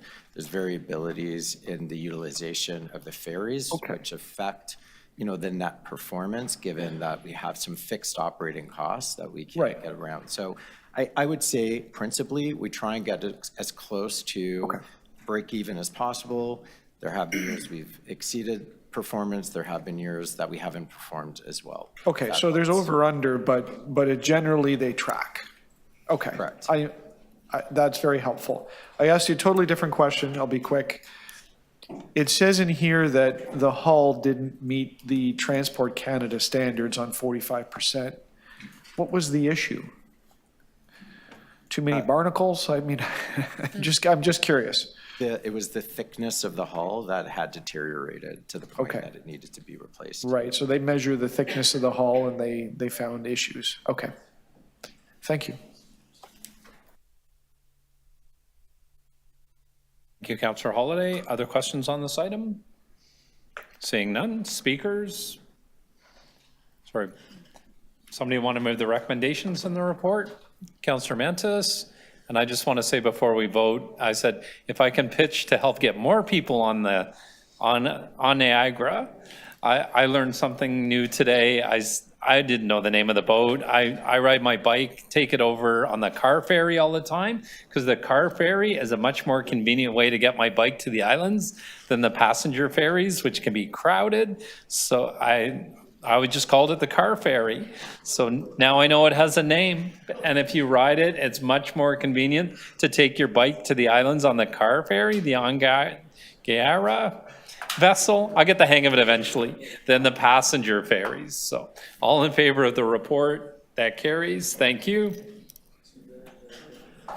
Our next item is GG 8.10, award of Ariba document number 37631626663 to Crestline Coach Limited for the non-exclusive supply and delivery of new ambulances for the Toronto Paramedic Services, held by Councillor Chang. Councillor Chang, questions of staff? Yes, thank you. Through the chair, we know we have some Transform TO goals, and we're spending quite a bit of money on gas-powered ambulances, and I'm just wondering what have been some of the challenges to looking towards net zero vehicles for ambulances? Through the chair, and thank you for the question, Councillor. Yes, we are actually engaged with vehicle manufacturers, and specifically Crestline, to look at procuring vehicles that are, much more fuel efficient, or, support the net zero goals of the city. Right now, the industry has not really caught up with the needs of ambulance services in Ontario to supply those types of vehicles. The technology and so on is not really at the point currently to meet the standards for ambulances in Ontario, and that would also meet the provincial standards required of ambulance services and their vehicles in Ontario on the fleets. Are there any cities in North America that currently use electric ambulances? We are not aware of any cities in North America, no. Not that we're aware of. Anyone know? No? Okay. So it's still a new field. And so is there a pathway that you can see in order for us to reach our goal, our 2050 goals? Is it 2050? Yeah. 2040 goals. 2040, yeah. Yeah, 2040. Through the chair, we actually have a number of initiatives already in place. We do have a number of electric vehicles already in our non-emergency fleet, as well as a number of hybrid vehicles already in our fleet. We have solar panels on all of our vehicles, anti-idle technology on all of our vehicles. So we certainly are working towards those goals. And we'll, like I said, we'll continue to explore the idea of fully electric ambulances with vehicle manufacturers to see what can be done and what they can do to supply us with what we need that will also meet the operational requirements that are actually very demanding, as our vehicles run 24/7. And so that is a big part of the vehicles that we need to ensure is met by the manufacturers. And I'm not sure if someone can answer this question, but do we have a policy on, hybrid versus electric cars, and how we choose, and is our goal to go fully electric? So yes, as part of the Transform TO goals, our objective is to go zero emission. I think it remains to be seen what the which technologies may emerge in the coming years, particularly challenging our emergency services applications because of the significant power requirements based on the operation of the vehicle and the medium and heavy duty vehicles. And as our colleague Vuk mentioned today, the industry is significantly behind, right? So even in the light duty space, there's very, very little supply and very few models in the non-luxury market. So, we're going to have a big challenge in meeting the Transform TO vehicle transition objectives. We feel comfortable in meeting the emission reduction objectives for 2025 coming up, but I would say that our vehicle transition objective is at risk because of the market and the availability of the supply itself, just basic supply, and then the models that meet operational objectives. So I had a meeting with Chief Chawa, and it was explained to me that this is a quarter almost of the fleet, and that they generally are in play for 10 years with a chassis change in the middle. So at what year would we have to make a switch to make our 2040 goal? So at a very top level, our transition and I'm not speaking specific to paramedic services, but our transition strategy is based on the normal replacement of the vehicle, subject to availability. We've committed to council that in the event there's an electric or zero emission option available in the marketplace, we must buy it. We must buy it, which provides for a near-term challenge because there is a significant premium on the zero-emission version of the vehicle, but that is our commitment. Great, thank you. Thank you, Councillor Chang. Other questions on this item? Speakers? I have a motion. Okay. Is it ready? Yeah, so I want to thank Chief Chawa as well as Councillor Sachs, who worked on this motion with me. And we're just going to put it up. It's almost there. Yeah. This is just to formalize what we know is already going to happen, but to explore the feasibility of purchasing electric ambulance vehicles for future procurement, examine opportunities to reduce the carbon footprint of EMS operations, and name a climate champion for Toronto Paramedic Services with a report back to General Government Committee in Q3 of 2024. Okay, thank you. Questions of the mover? Councillor Mansis? Sorry, microphone?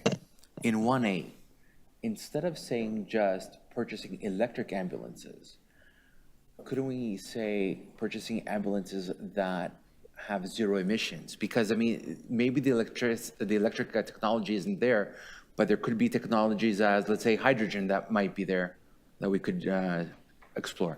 I'm happy with that friendly amendment, so we can change that. Net zero vehicles, perhaps?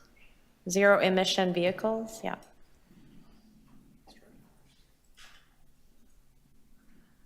Other questions of the mover? Seeing none. All in favor of the amendment? That carries. Item is amended. All in favor? That carries. Our next item, GG 8.14, non-competitive contract with Enberry Lyons Consultants for multi-tenant housing land economics study, held by Councillor Chang. Councillor Chang, questions of staff? I had a question. My staff asked it, but I haven't had time to read the answer, so we'll just quickly ask it here.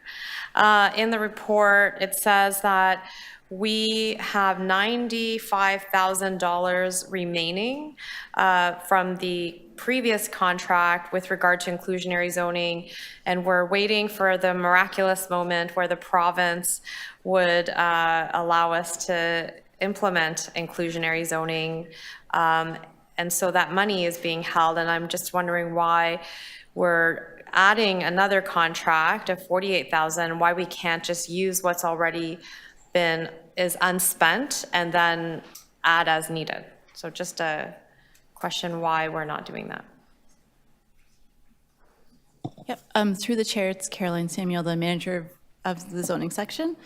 So this is a different piece of work than the IZ work. As you mentioned, we're waiting for that provincial decision on any future regulatory change. And so if we were to spend that money, then that's going to risk delaying implementing inclusionary zoning. Once we do get that change, we do need to undertake some further work. So once those PMTSCs are approved and that IZ reg is released, we want to move as quickly as possible. So if we use that money, we'll have to come back to committee and seek a further purchase order agreement for additional money for that IZ study. So, I mean, we don't even know when or if this is ever going to happen. And so how often do we have unspent money attached to a contract just waiting to be spent and depending on factors that are out of our control? Is that something a common practice in order to facilitate speed of something that might not happen? Through the chair, this is Kyle Connect, Director of Zoning Committee of Adjustment and City Planning. I wouldn't say it's unusual, or I wouldn't say it's common, but I think there's a particular city interest with respect to housing affordability and being able to move quickly to secure affordable housing in the future. I think I may be a bit more optimistic than you that the province will, over the coming few months, actually enact the regulations that we need. And when that moment happens, I know there will be keen interest in being able to do the analysis that we need to do in order to implement inclusionary zoning and take advantage of development's potential to deliver rental housing. And if that is the case, would $95,000 be enough to do the work that is needed to rapidly implement inclusionary zoning? My colleagues who are leading the inclusionary zoning are confident that that's the budget that they require to do that analysis. Okay, thank you. Yep. Councillor Holyday, questions of staff? Can someone explain to me a little bit more in depth what the land economics study questions are, which questions are hoping to be answered by it? Through the chair, this was council directed as part of the report back through the implementation of multi-tenant housing, which comes into effect on March 31st, 2024. And the study seeks to look at the economic viability and impacts of residential property values of multi-tenant houses, as well as the economic viability of other residential units and housing types in comparison to multi-tenant houses under this new regulatory and policy framework. What do you mean by economic viability? Is that, the simple question of, is the property value of my home going to go up and down because of the multi-tenant houses? Can you just bring me a little further in depth? What question is council seeking to answer? Through the chair, from a planning perspective, the property value isn't really a relevant concern or interest. I think one of the most important things that will come out of here is an understanding of what programmatic supports our colleagues in the Housing Secretariat may need to bring forward in order to, first of all, support the nonprofit sector that may be interested in providing multi-tenant housing. And secondly, with respect to conversations that have occurred through this process around supporting the housing sector in transitioning their properties into a legal licensed situation, and will they need any program supports to help facilitate that happening, meaning improving buildings, coming into compliance with building code, meeting other standards that are necessary in order to achieve a license. So please remind me, we set a limit on the number of multi-tenant house units in certain parts of the city.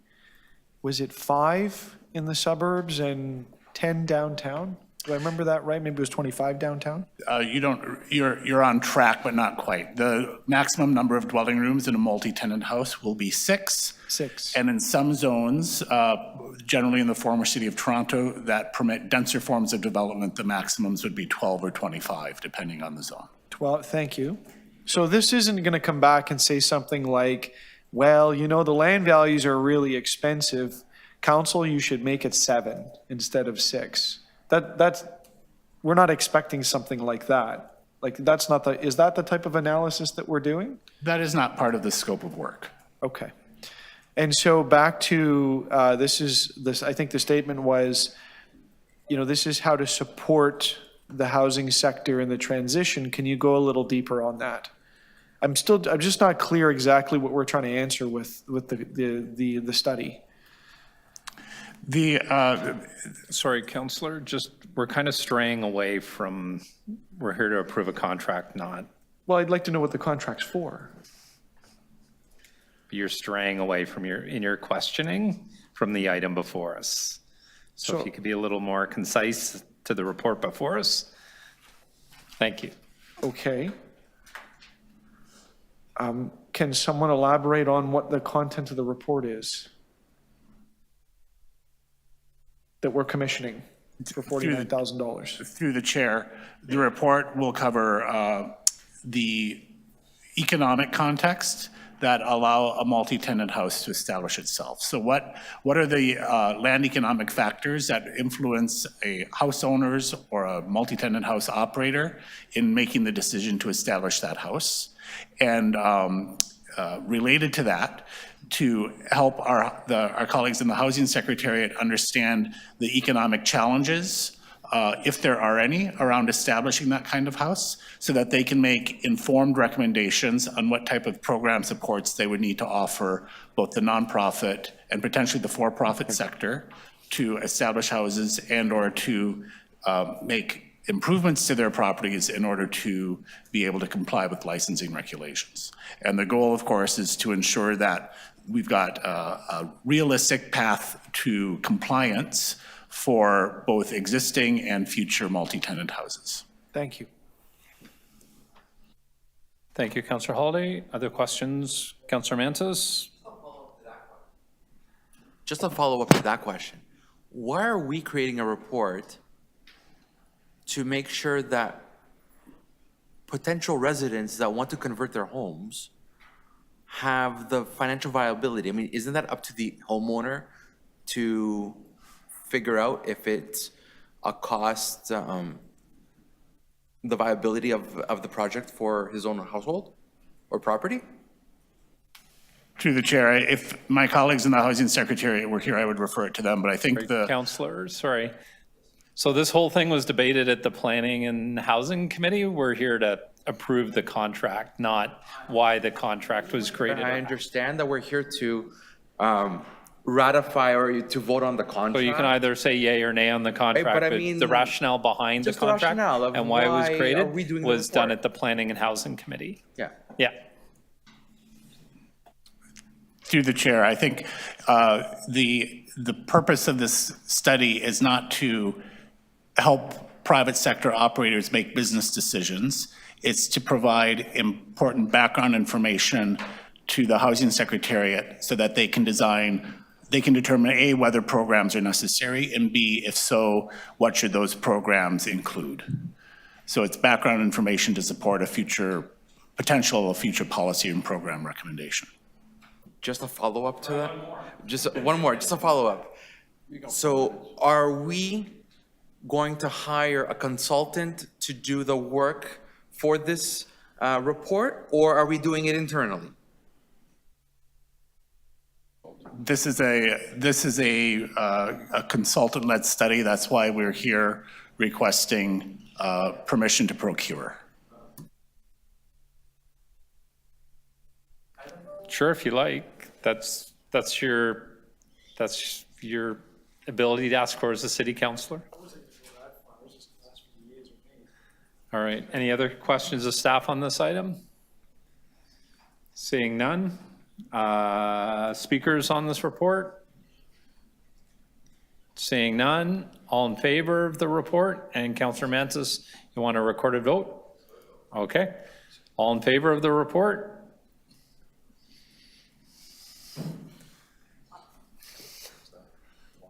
Councillor Ainsley, Councillor Chang, opposed? Councillor Mantis, Councillor Crisanti, Councillor Holiday. Okay.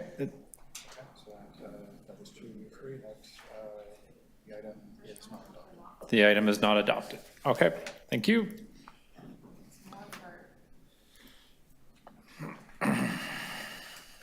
Our next item is GG 8.18, application for approval to expropriate portions of properties 32 to 50 Larwood Boulevard. My questions were already answered by staff, so I'm good to pass this. Okay. Yeah. Does anybody else have any questions on this item?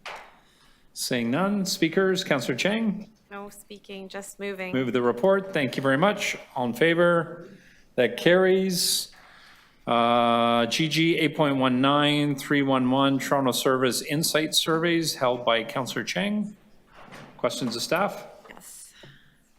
One of my favorite divisions, although I still like a rebrand on the name, as you know. So I'm just wondering, when we talk about, because in this report it talks about like the closing of the loop, and we know that we have residents who are trying to track where their case has landed, and it's very hard, especially when at the 311 level, it's being closed because it's been passed on. And I'm just wondering like how this survey would capture that and make sure that, and would this survey help prevent that from happening, like collect the data on the impact of that and hopefully strengthen our resolve to create a more transparent pathway for all of our cases as they flow in and around the city? Through the chair, really good question. First thing, in terms of closing the loop, we have put processes already in place with the integrated divisions so they can no longer close that service request. We've also tied the service request to work orders now. So in terms of a better flow and customer or resident experience, it will be better. In terms of the surveying, what's really good about the survey is that this is the first time from a city perspective we're capturing the end-to-end feedback from the resident. So before when we solicited feedback from the public, they really talked about the 3-in-1 experience, and overall we know there's an 85% satisfaction rate there. But we know that's not the whole lifespan of the management of that incident.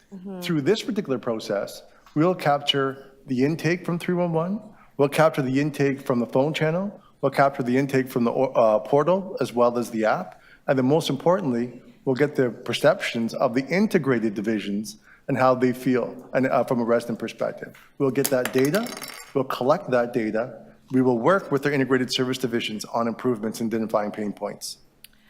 Does that mean that potentially there could be a division by division report card on resident satisfaction with how their complaint has been addressed?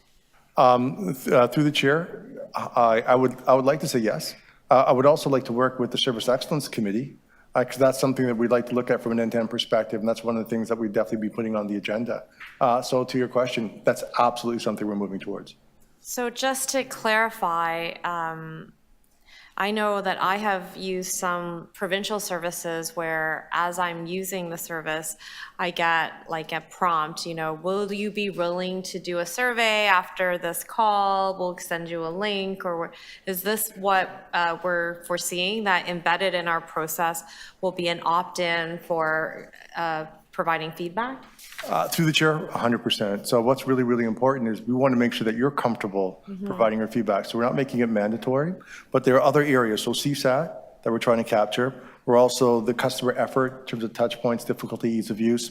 Also NPS, willing to recommend moving forward. And then we also have open text, which allows you to provide your feedback as well as freely as you want. So that will be per every transaction. So technically, every time, 1.3 million times that you interact with the City of Toronto through the 311 channel, be it online or through the phone, you'll have the ability to respond and provide context.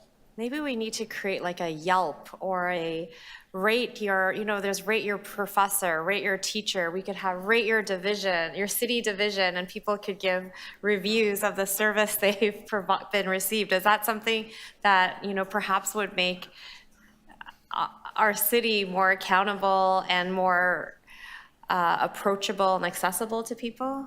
Through the chair, really interesting suggestion, but, we also want to make sure there's one Toronto. Yes. And we want to make sure it's a unified experience and it's not creating an adversarial relationship. Right. Because we still want to create that trust and partnership amongst the divisions. So we do want to create an accountability framework 100% within this particular methodology. But we also want to have the ability where we can trust each other to get through to the data and really rectify the problem. And if there's a problem area, we help that division rectify it in a timely fashion.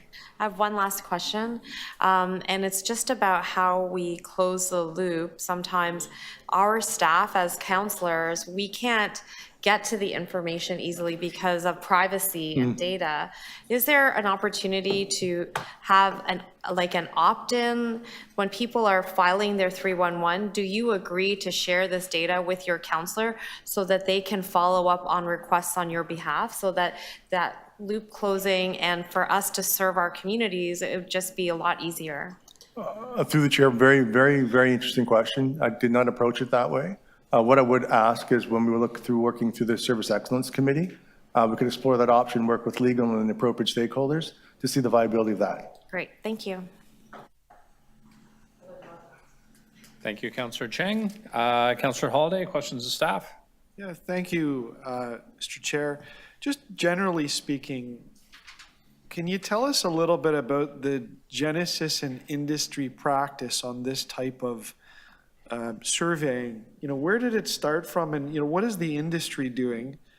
And I would suggest humbly that we're sort of catching up to industry, but where are the centers of expertise out there that we can look to as examples to follow? Excellent question. And through the chair, the Institute of Citizen and Centered Service is an area that we've actually engaged. We've done jurisdictional reviews in regards to Edmonton, Calgary, Oakville, the Government of Canada, Citizens First, as well as New York City.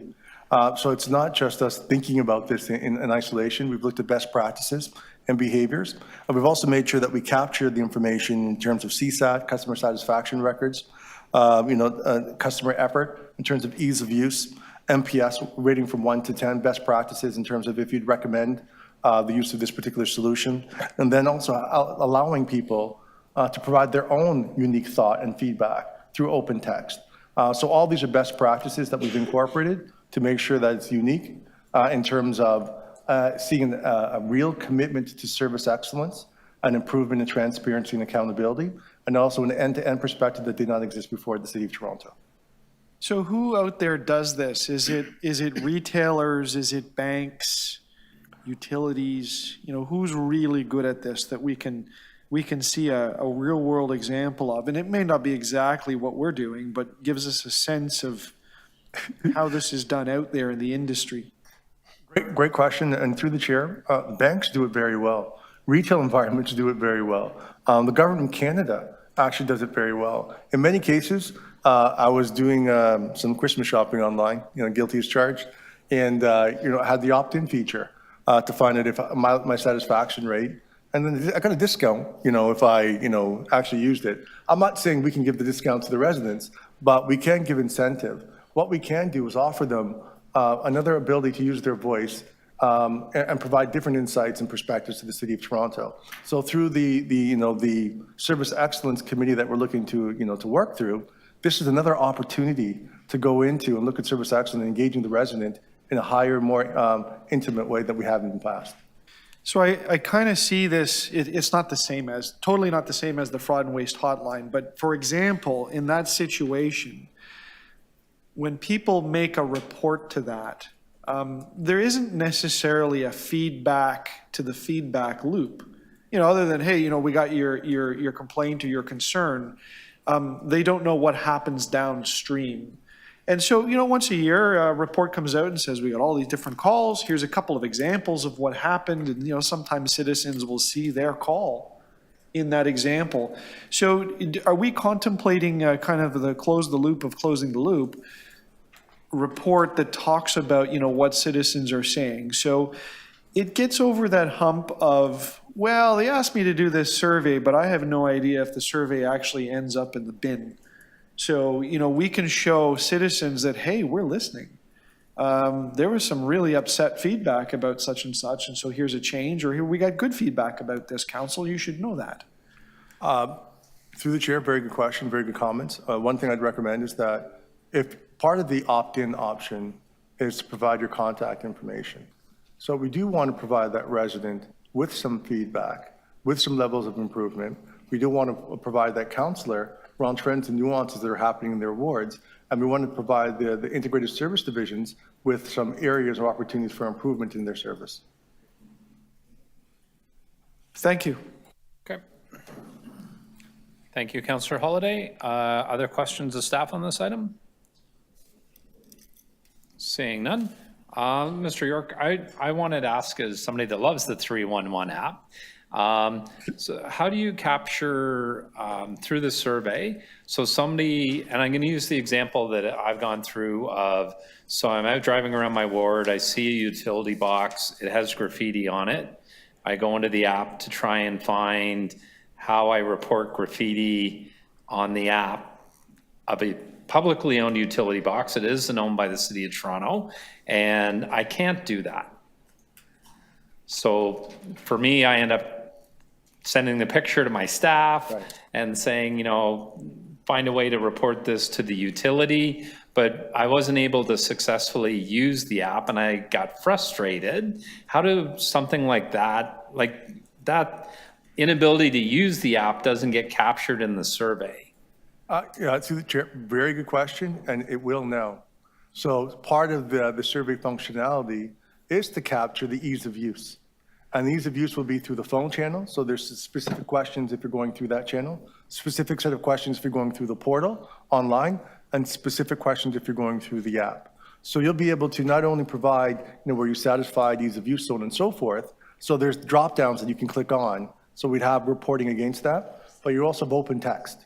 So in open text, hopefully, you use good language in the open text, but we'll know exactly your sentiment and the areas of concerns. We'll tabulate that and then provide or look at action plans to address that, and then put that into our capital plan, so on and so forth, to make sure that we actually operationalize those fixes.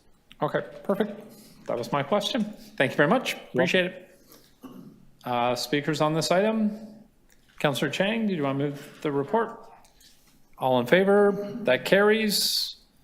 Next, we're on number 20, GG 8.20, revisions to the fair wage policy and updating of the fair wage schedule to include the 2022 to 2024 wage rates, held by Councillor Holiday. Councillor Holiday, questions of staff?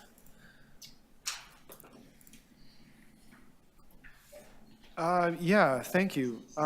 Just in terms of the aggregate on all of the changes to the fair wage schedule, do we know how those compare to the consumer price index? Is it above, below, or on par? Or do we do that analysis? Through the chair, I haven't actually done that analysis, but I would gander that it's probably a little bit above. It's above. So what's the process used to revise the numbers in the fair wage schedules? Through the chair, briefly, the Fair Wage Office reaches out to the unions and consults with private sector sources to gather information about prevailing wages in different industries.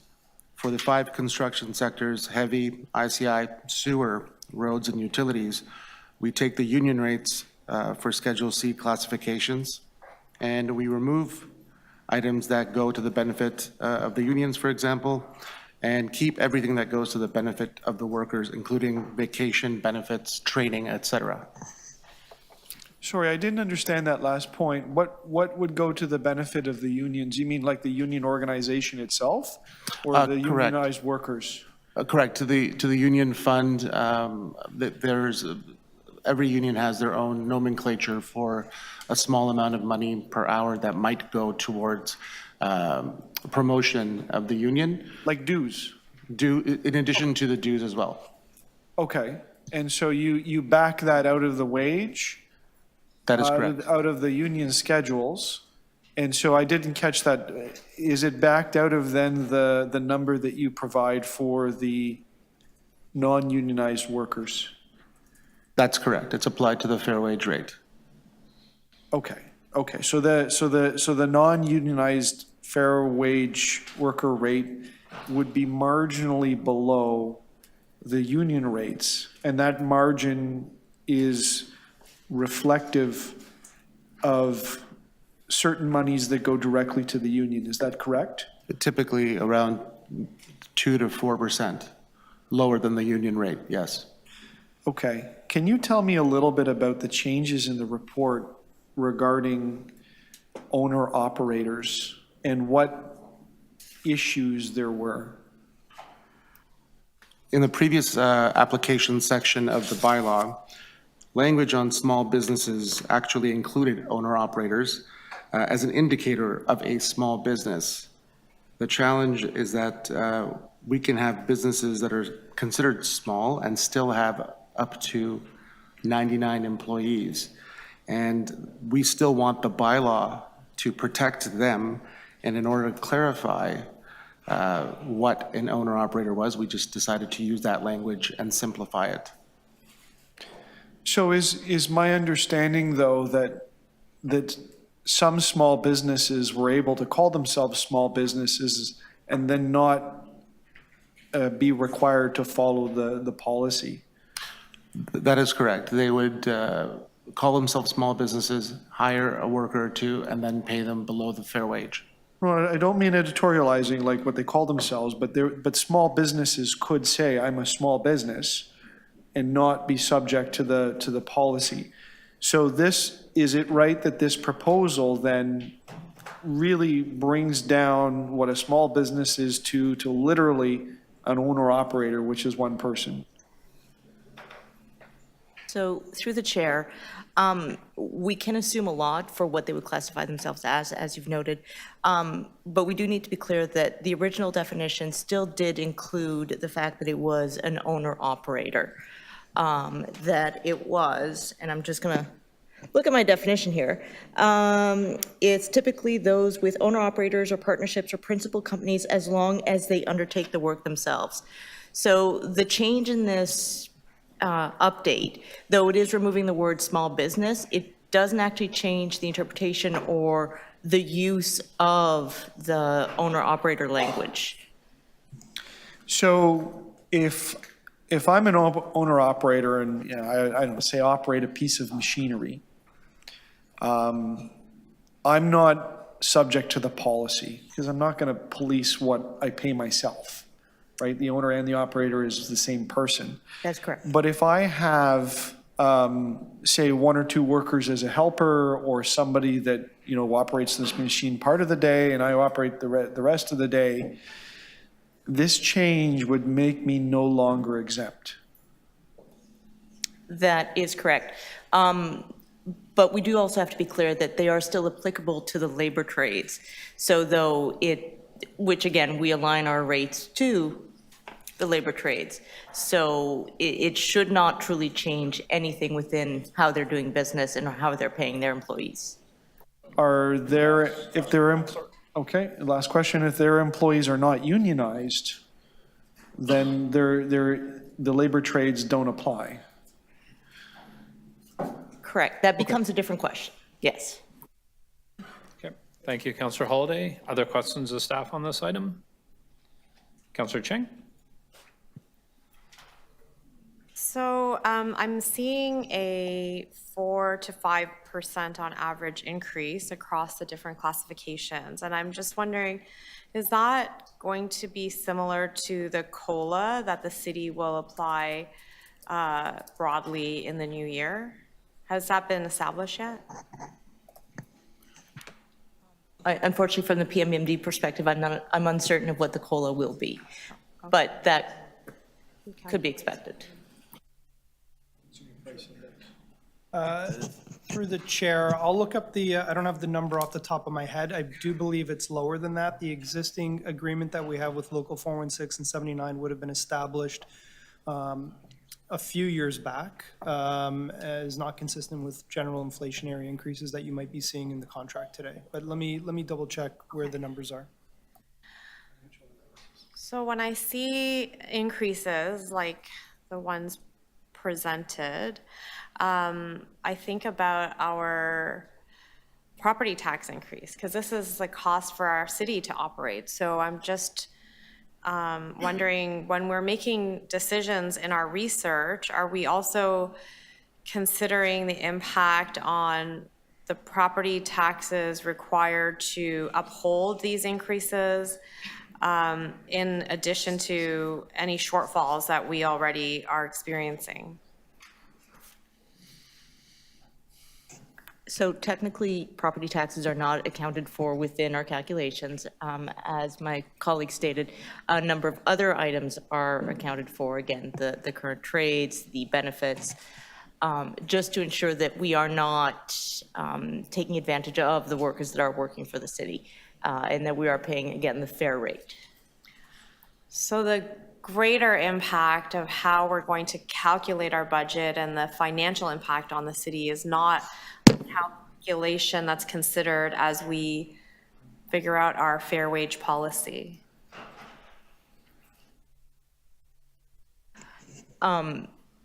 Directly, no, that is not a point of conversation. It is more of a conversation, again, about the fairness to those that we are employing. Again, if there's a different way to calculate the fair wage, this can be directed by council. It's always a balance, right? Fairness, but also the sustainability and viability of our city. And I guess my other question would be, what is the number? Like, how much is this going to cost us to uphold?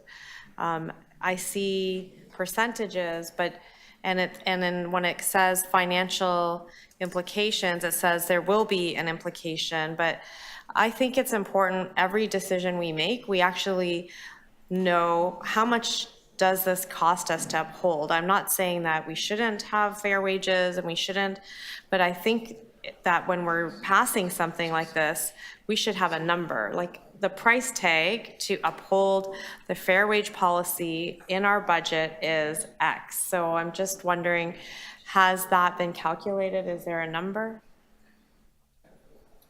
Through the chair, maybe to the first question previously. So I do have the COLA amount. So the COLA amount for 416 and 79 for 2024 is at 1.75%. For 416 paramedics, it's at 1.99%, and that's the last year of those contracts. In terms of the costs, when we look at initiatives like this, it's going to be specific to the actual upcoming award. So you would need to determine what is the work, what is the award for, who is, how would those costs then be applied towards the work? That gets evaluated at the time of considering that specific work. That is where the decision would come forward, and council would then, through GGC or appropriate committees, make a decision on the cost for the services provided, including the impacts of fair wage. So this is only for new contracts, or does it apply to existing contracts? This will only be for new contracts effective January 1st, 2024. And based on historical data, like the amount of contracts we enter into in a general year, is there any way to have a ballpark of what this might cost us? That would actually be a bit more complicated. We've not calculated that because, to Stephen's point, it is on a contract per contract basis, and we'd have to break down the spend per each contract and go back and look at what's been spent per category, since again, we have 6 schedules, 227 job classifications. So perhaps a better way to do it would be a hypothetical that if this were applied to the past year, it would have cost that. Like if we can't extrapolate future, we can base it on the past year. Is that a possible calculation that we could make? I like to say everything is possible. It's the Yes. probability of it is a bit more complicated, just again, because of the 227 classifications that we use. Right. So with enough time and resources, that is something we could potentially look into. Some kind of magical spreadsheet. Okay, thank you. Thank you, thank you, Councillor Chang. Councillor Burnside, questions of staff? Yeah, thanks. Just to follow up on that, could you not go and look at a specific contract that Parks has for a splash pad and just give us information about how much fair wage is actually costing? Like, why do you need to do 227 categories? Well, honestly, it's because, again, it is per category of job classification. So we could look at the splash pad and see what labor trades were involved as part of that. So, and there would be multiple trades as part of it. Right, but just to give us some sort of idea that it's not really costing us any, or there's a 20% uptick. I mean, if you took, not that, you know, I say, I get it, it's not necessarily scientific or not exact, I guess would be the word, but it would be nice to have just a ballpark of like splash pads or things that are being done all the time. Whatever, 2 or 3 examples. Would that be possible to do? Through the chair, I think one of the challenges here is we are establishing a fair wage. You're looking at contract awards that are going to be available for now non-union. So now it's first and foremost differentiating those that would not have a union component. It's then establishing what is that fair wage and trying to make a determination of what that provider may be paying their staff below a fair wage. The whole concept is that there is going to be a fair wage provide for work that's done on the city. Trying to determine what that delta would be in terms of what they might pay is where you're getting into a challenge. Okay, so let me put it this way. When you determine the fair wage, is it ever lower than the union wage? Or is it the union wage? Through the chair, it'd be consistent with the union wage.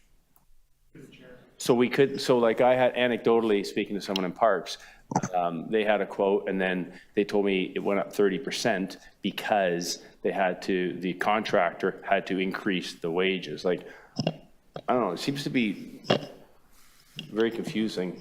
Okay, so the rates are established in accordance with the union wages so that there is no advantage or disadvantage from either parties. Right, so I don't know why you can't go to any single contractor. Doing a bit, like, it just seems not that difficult. So To take a couple examples. the city is committed to working with the unions per a commitment that was done a few years ago. So we are a construction employer. So that's why they can't, we have to ensure that we are following their process as well as following our own. And that's why the rates are established the way they are. But I wasn't asking why the rates are established. Respectfully, that wasn't even close to my question. My question was why we couldn't look at what the non-union rate is or a contractor's rate is and give us a difference. I don't need to be told respectfully that we have a policy and it's unions and we won't. That was not my question at all, respectfully, through the chair. Of course. The why, can we? Yes, absolutely, we can look at it. Thank you, Mr. Chair. Other questions of staff on this item? Seeing none, I just wanted to ask, so the 5 basic tenets of the fair wage policy, and one is, it says compromise between the wage differential of organized and unorganized labor. Could you explain that?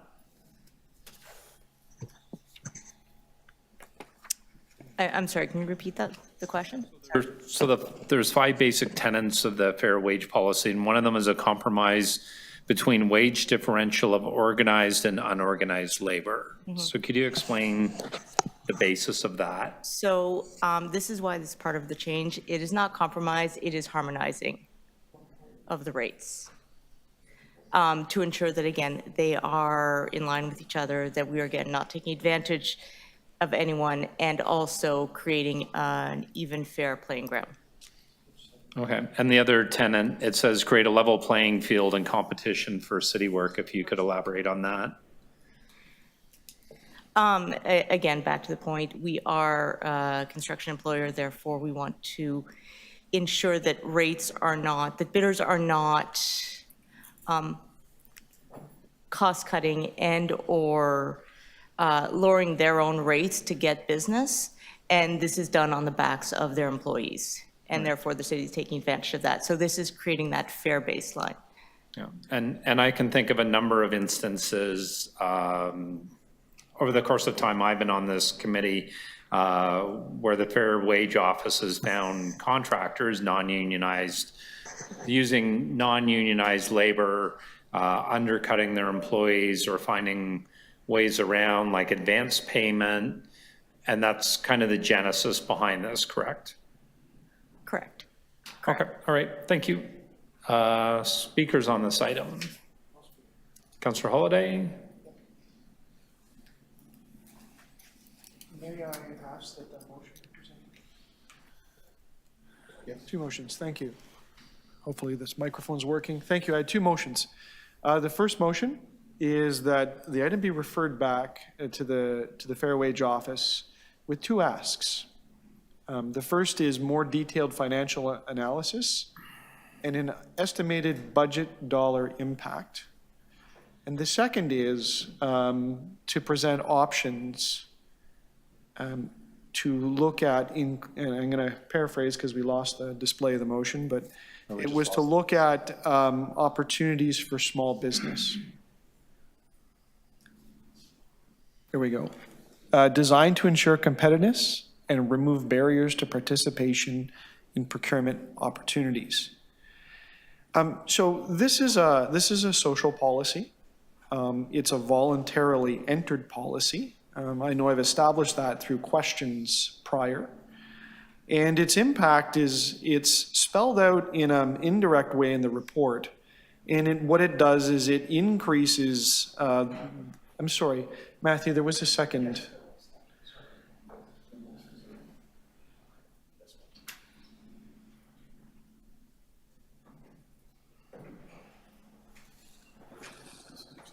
Thank you. And the second motion, and I'll clarify with the clerk, should the first motion pass, this becomes redundant. But if it doesn't, my recommendation is just remove the word fair and call it a wage policy. And so I just to further my remarks, the report tells us the impact, the average increases in each of the categories go from anywhere 3.81% up to 4.99. And what essentially it says is that labor will increase on both sides of unionized and non-unionized because of the policy and those percentages. The city is under no obligation to do this. It's a choice.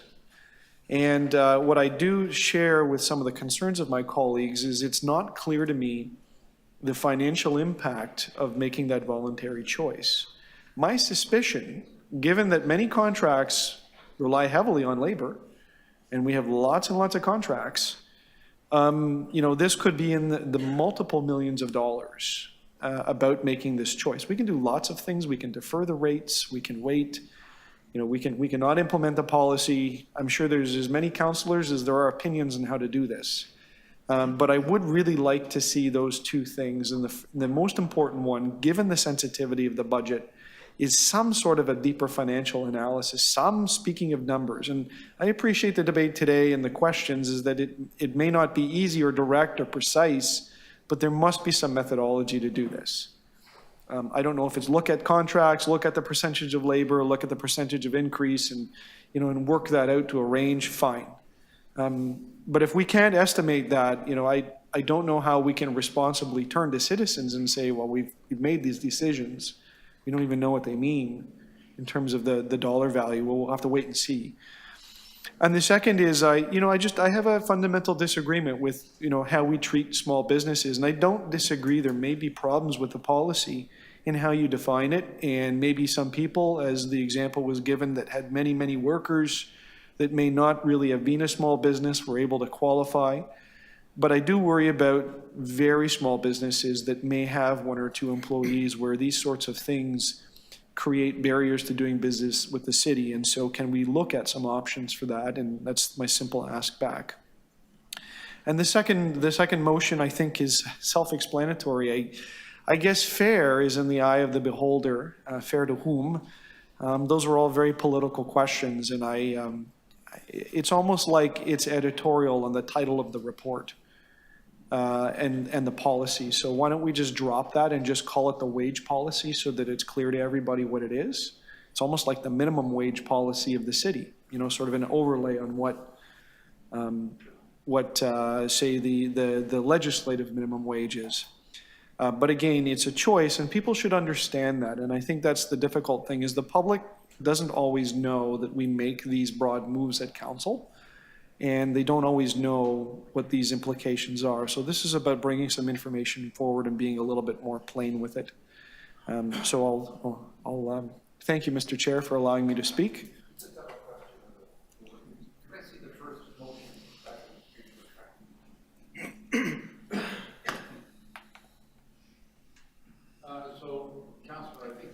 Sorry, Councillor, is your microphone on? All right, so Councillor, I think you have something here. I just want to focus a little bit on option B. Is the intent here to ensure that we have a policy that allows opportunities to small businesses to be able to do business with the city?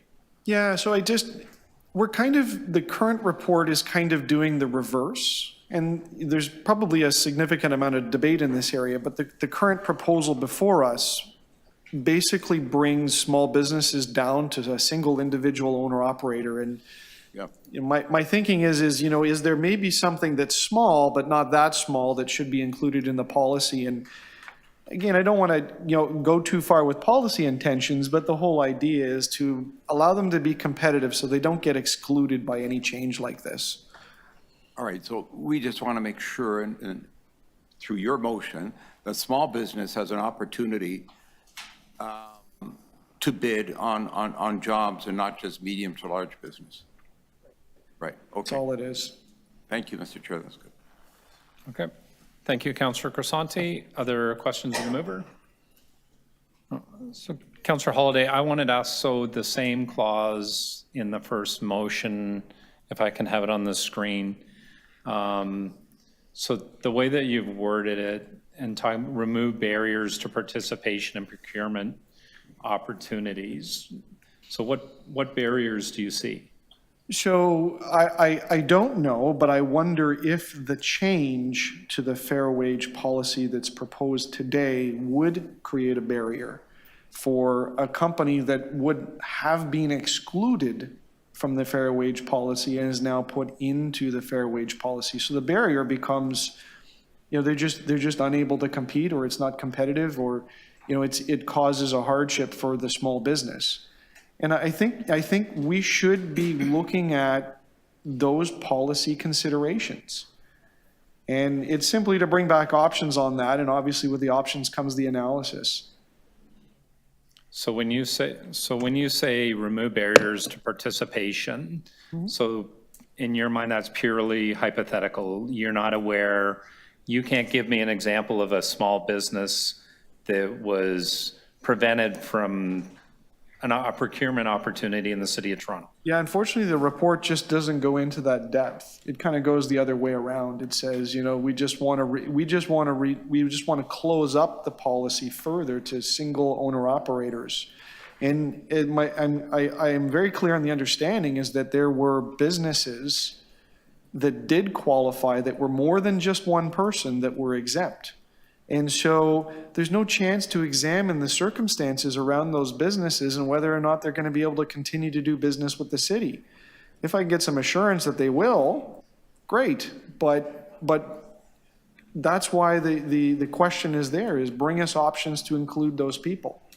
So can you show me in the report, you just made reference to the report that it's creating barriers to small businesses.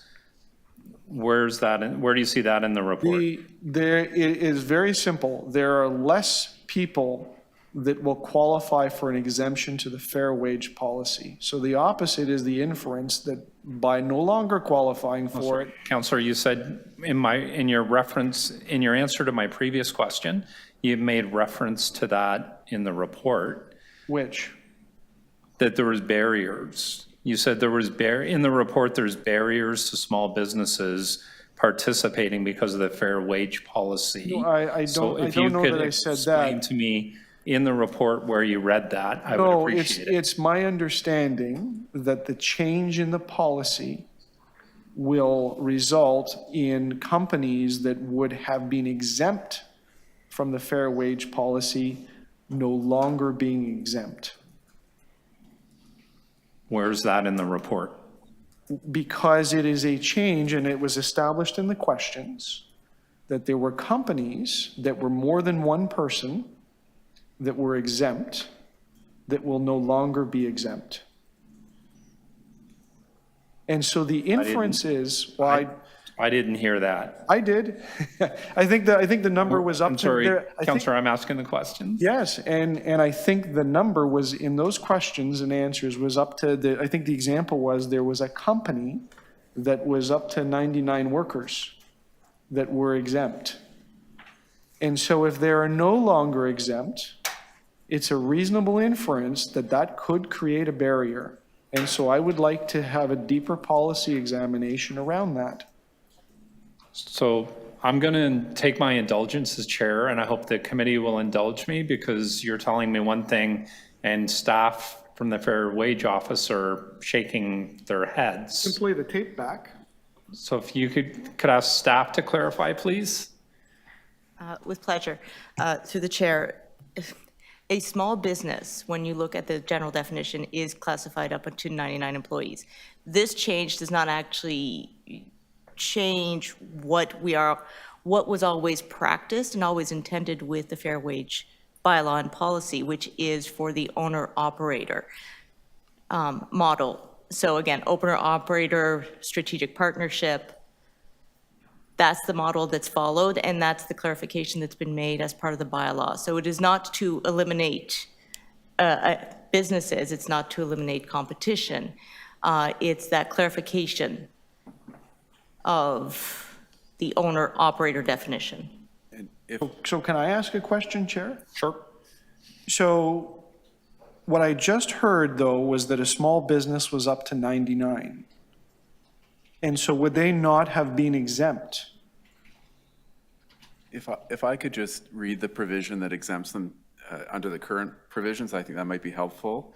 It states that the fair wage rates do not apply to small businesses, typically those with owner-operators or partnerships or principals of companies, as long as they undertake the work themselves. So only the owner-operators are exempt under the current provisions, and I believe that proposal is to maintain that with slightly different wording. So is the net effect then not to does the net effect of the change not reduce the number of companies that would be qualified for an exemption? If the companies were already qualified, this would not change their qualification at this point. It does not change the practice. So what problem are we trying to solve? So like, do I understand this wrong? There's X number of companies that qualify for exemption, be it in the wording or by practice. I don't know what that number is, but there's a certain number of them. By making this change, do we not decrease the size of that pool effectively? We do not anticipate, through the chair, we do not anticipate that this will change the pool of suppliers that are identified. I didn't ask the pool of suppliers. I asked people who qualify. Yep. We do not anticipate this will change those who qualify under the old provision and the current provision. And what about the practice? The practice remains the same. So if there were 1,000 businesses that are doing business with the city that are exempt because of their size,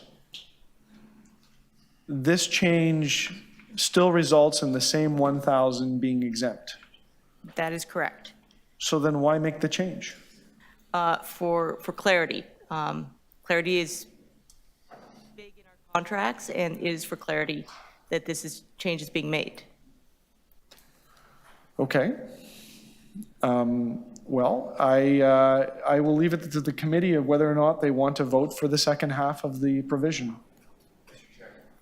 Okay, thank you. Sorry, Councillor Mansis, you have questions of staff or the mover? Okay. In the motion, if we can put it on the screen, the first motion. That's right, in your microphone. Sorry. Just if we can put it on the screen, the first motion. In 1B, hearing what staff said, hearing, I guess, the hesitation in the room. If we removed in the second sentence and remove barriers and just say to ensure competitiveness to participation in procurement opportunities, would that satisfy the objective of the motion? Yeah, I think there's absolutely room to adjust the wording. But what I would say is, I think the intent is to enhance those opportunities for small businesses. Absolutely. We know how considerate you are, right? And we're not arguing on that. I'm just asking if there would be a little bit of flexibility with the wording. I think so. Okay. I think so. And I don't know that barrier presents, an operative prohibition. But if the committee likes to see a little bit more language, as long as we're proceeding on that intent, then I'm okay with that. Okay. I have a question of the mover. Councillor Crisanti and then Councillor Chang. Councillor Crisanti. Thank you, Mr. Chair. We need just further clarification. I think from what I understand from this motion, it's fine just the way it is. We heard from staff. Staff said that the exemptions include owner-operator from the fair wage and maybe other things. A small business sometimes is a little more than just an owner-operator. It could be an owner-operator and one more person or two more people. It's still a very, very small business. So this is where we have an opportunity for staff to come back and comment on that, to open it up to more small businesses that could participate. So I don't have a problem with the word barrier because there is a barrier currently. So that isn't an issue in my mind. I think we need to revisit this and look at it a little bit closer to provide more opportunities. Is that your intent? So yeah, to be really clear with my intent is I really don't want to see those very small businesses now find themselves offside from the exemption that they currently have. Right. And that's my concern. And there's a little bit of confusion now here on the floor with respect to the questions and answers. But, it's my earnest understanding that the change was going to result in that. So I'd like to take a closer look. So look, the overall proposal is send it back for more work. The financial is really important. Yeah. But I'd like to zoom in on that particular piece and understand those implications and moreover have the committee understand those and have some choices before them. No harm in that. We're good. Thank you. Councillor Chang, question of the mover. Thank you. Through the chair, I'm just cognizant that we are in a precarious budgeting process, and I'm wondering if there is a report back timeline as we consider implications for the 2024 budget. Well, if the report comes back in a year, I guess there would be no implications because we would be under the current structure. So I tried not to prescribe, too hard exactly what the timeline was because it's very difficult to gauge the amount of work required to get this done. So in theory, it's hard to say what it could be depending on how rapidly it comes back and what the committee chooses to do. So does this mean that built into your motion is that there would be no increase applied until such a time as the report comes back? Well, that is the operative effect of a referral, is we send the report back to the public service to have them do a bit more work. Usually with a rationale that, we need more information or some other type of request. But in doing so, the schedules do not change. Is there any way to draft this in such a manner that something could be clarified more expediently? Because I think that is a very big impact that perhaps there would be some pushback for if council next week? Yeah. It's the general government committee is making the referral. So there's nothing to be pushed back on what we decide today. I would say, though, that completely restructures the operative recommendations before us. And if committee is doubtful on whether it wants to adopt any of the recommendations, it's kind of hard to pass it and then ask for a follow-up report. It's a complete change in the approach. Thank you. Okay, thank you. Other speakers on this item? Councillor Cheng? So I think this is a difficult amendment that's been brought up. In principle, I agree that we should have a price tag on everything that we are going to decide on, especially we are a city with so many competing interests. So, you know, I would love to see more funding allocated to youth gang prevention or protecting women from gender-based violence. And so when we are making sweeping motions that don't have an actual price tag on it, so we can't even estimate the millions upon millions of dollars. We're wrestling for millions through the budget process. We have a $1.4 billion shortfall. And then to pass a motion without clarity of financial impact, I think is a big disservice to the budgeting process and impact on our city. So I think moving forward, we should always have clarity of financial impact on every decision. That's why I asked about ferries and how much it costs people to, you know, the fact that winter ferry riders are subsidized $10 a ride by our city. Whether or not we agree with these investments and subsidies is one thing, but we should know how much it costs. I can't budget for my family unless I know.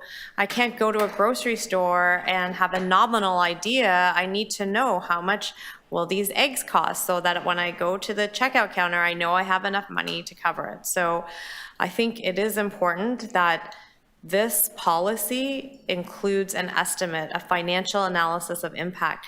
It has nothing to do with the principle of whether or not this is right or wrong. It has to do with we commit to it or we don't commit to it with eyes wide open of the financial implications. So I think it's important that we ask for financial analysis. I would prefer if such an analysis could be made available prior to the budget. And I don't know, Chair, if there's an opportunity to find out from staff if there is a feasibility of a more timely turnaround because we know that there is a budgeting process before us. Are we allowed to ask that question?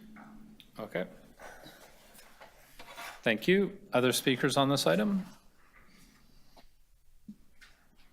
No? Okay. Thank you. So so just a comment. So first and foremost, and I'm going to work my way backwards. So the second motion moved by Councillor Holiday about removing the word fair from the title of fair wage policy, I won't support.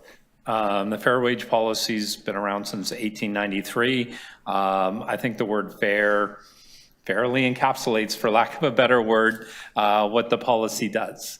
You know, it's, you know, you can look at the 4 standards, you know, the planks around the fair wage policy produce stable labor relations with minimal disruption, compromise between wage differential of organized and unorganized labor, creates a level playing field and competition for city work, protect the public, and enhance the reputation of the city for ethical and fair business dealings.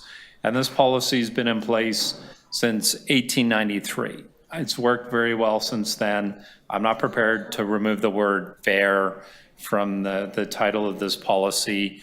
The first motion that Councillor Holladay is moving, once again, I've been the chair of this committee since 2010. We've reviewed this policy a number of different times. I can think of a number of different instances where staff from the Fair Wage Policy Office have had to take complaints about different companies considered small businesses to this committee. Instances where we're paying a contractor for work being done and they're either not paying their employees for months, not paying them the amount of money that they're supposed to be paying them. This policy is here for a reason. It's to protect those people that are working for contracts that we give contractors and subcontractors. And I don't, going back once again to 2010, I haven't seen a lot of barriers to businesses doing work with the city that have to follow the stipulations or the guidelines around the fair wage policy. More often than not, I see complaints and I hear about companies, for lack of a better word, trying to beat the city, get around the fair wage policy of people that are non-unionized employees that don't have the protection of a union, that it's them against their employer. I'm not prepared to support any of the motions before us today other than the report that's before us, and that's what I'll be supporting. Thank you. Councillor Burnside? Sorry, I wasn't going to comment. Want to speak? Yeah, just very briefly. I wasn't going to comment, but I think there's a key distinction in what's going forward. You did list quite correctly the 130 years of history, but I believe this policy is moving. There's a departure from that 130 years. A key part, as right out of the report, it says a key part of the policy's intent is to harmonize wages rather than compromise. And I think that's a key distinction. And we need to know the cost implications of these things. That doesn't mean we don't ultimately move forward, but we don't only employ people, we deliver services to people. And what we spend in one area, to Councillor Cheng's point, we necessarily can't spend in another area. So I think what drives people crazy about government is that quite often we make decisions without even understanding the implications. So this isn't so much that I'm against fair wage policy, whatever you want to call it, but I really do think we need to have at least a bit of understanding of the implications of what we do on a financial basis. So I will be supporting Councillor Holliday's motion. Okay, thank you. And just before Councillor Matthew, we need to move a motion to extend the meeting to complete the business. Moved by Councillor Holladay. All in favor? That carries. Other speakers on this item? Seeing none. So we do have Councillor Holliday's, there's two motions. Display the first one. I ask for a recorded vote. All in favor? Councillor Mantas, Councillor Crisanti, Councillor Holladay, Councillor Chang, Councillor Burnside, opposed. Councillor Ainsley, that passes. And then the next. Two's redundant. Okay, all right. So then item is amended. We're done? All right. Move it next time. So then our next item, we have 21. We're pretty close.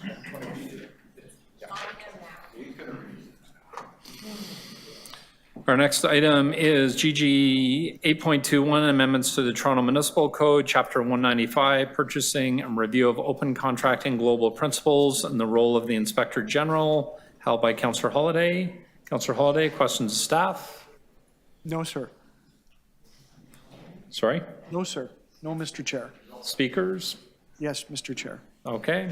Any other questions of the committee on this item? Seeing none, Councillor Holladay, you held it. You'd like to speak?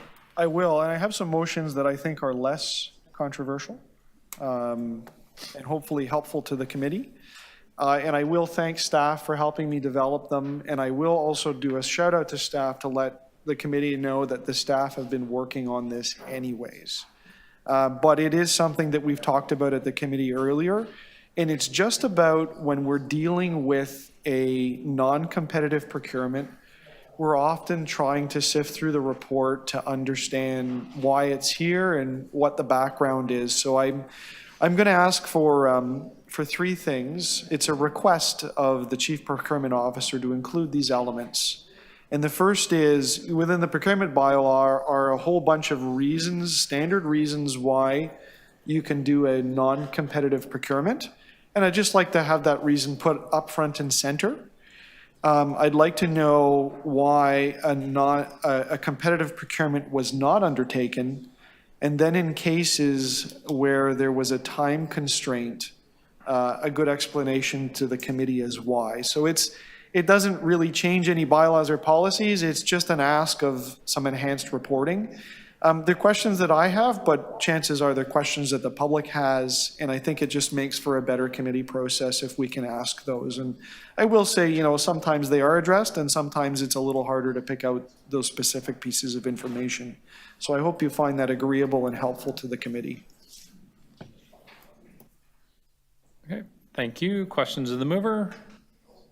Seeing none, all in favor of the amendment? That carries. Item is amended. All in favor? That carries. Thank you. Our last item is GG 8.22, update on additional costs associated with the extraction and microtunnel boring machine on contract number 20 ECS-LU-01 FP. Councillor Cheng? I'd like to go in camera, please. Okay. Does anybody have any questions, public questions on this item in the report? Seeing none. So we are moving the General Government Committee meeting closed session to consider the following. I got to read this out again. GG 8.22, update and additional costs associated with extraction of the micro-tunneling boring machine on contract number 20 ECS-LU-01 FP. Reason for confidentiality, this report is about litigation or potential litigation that affects the City of Toronto. The attachment to this report contains advice or communications that are subject to solicitor-client privilege. All in favor? That carries. So we're just going to take a few minutes to go in camera. So if there's anybody not associated with this item, feel free to leave. And members of the public as well, I need members of the public to leave the room. Thank you. You can stay.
All right, I'm calling this meeting back to order. We're on our last item. Councillor Cheng held it. Would Councillor Cheng like to speak? Councillor Cheng is moving GG 8.24. All in favor? That carries. Bills.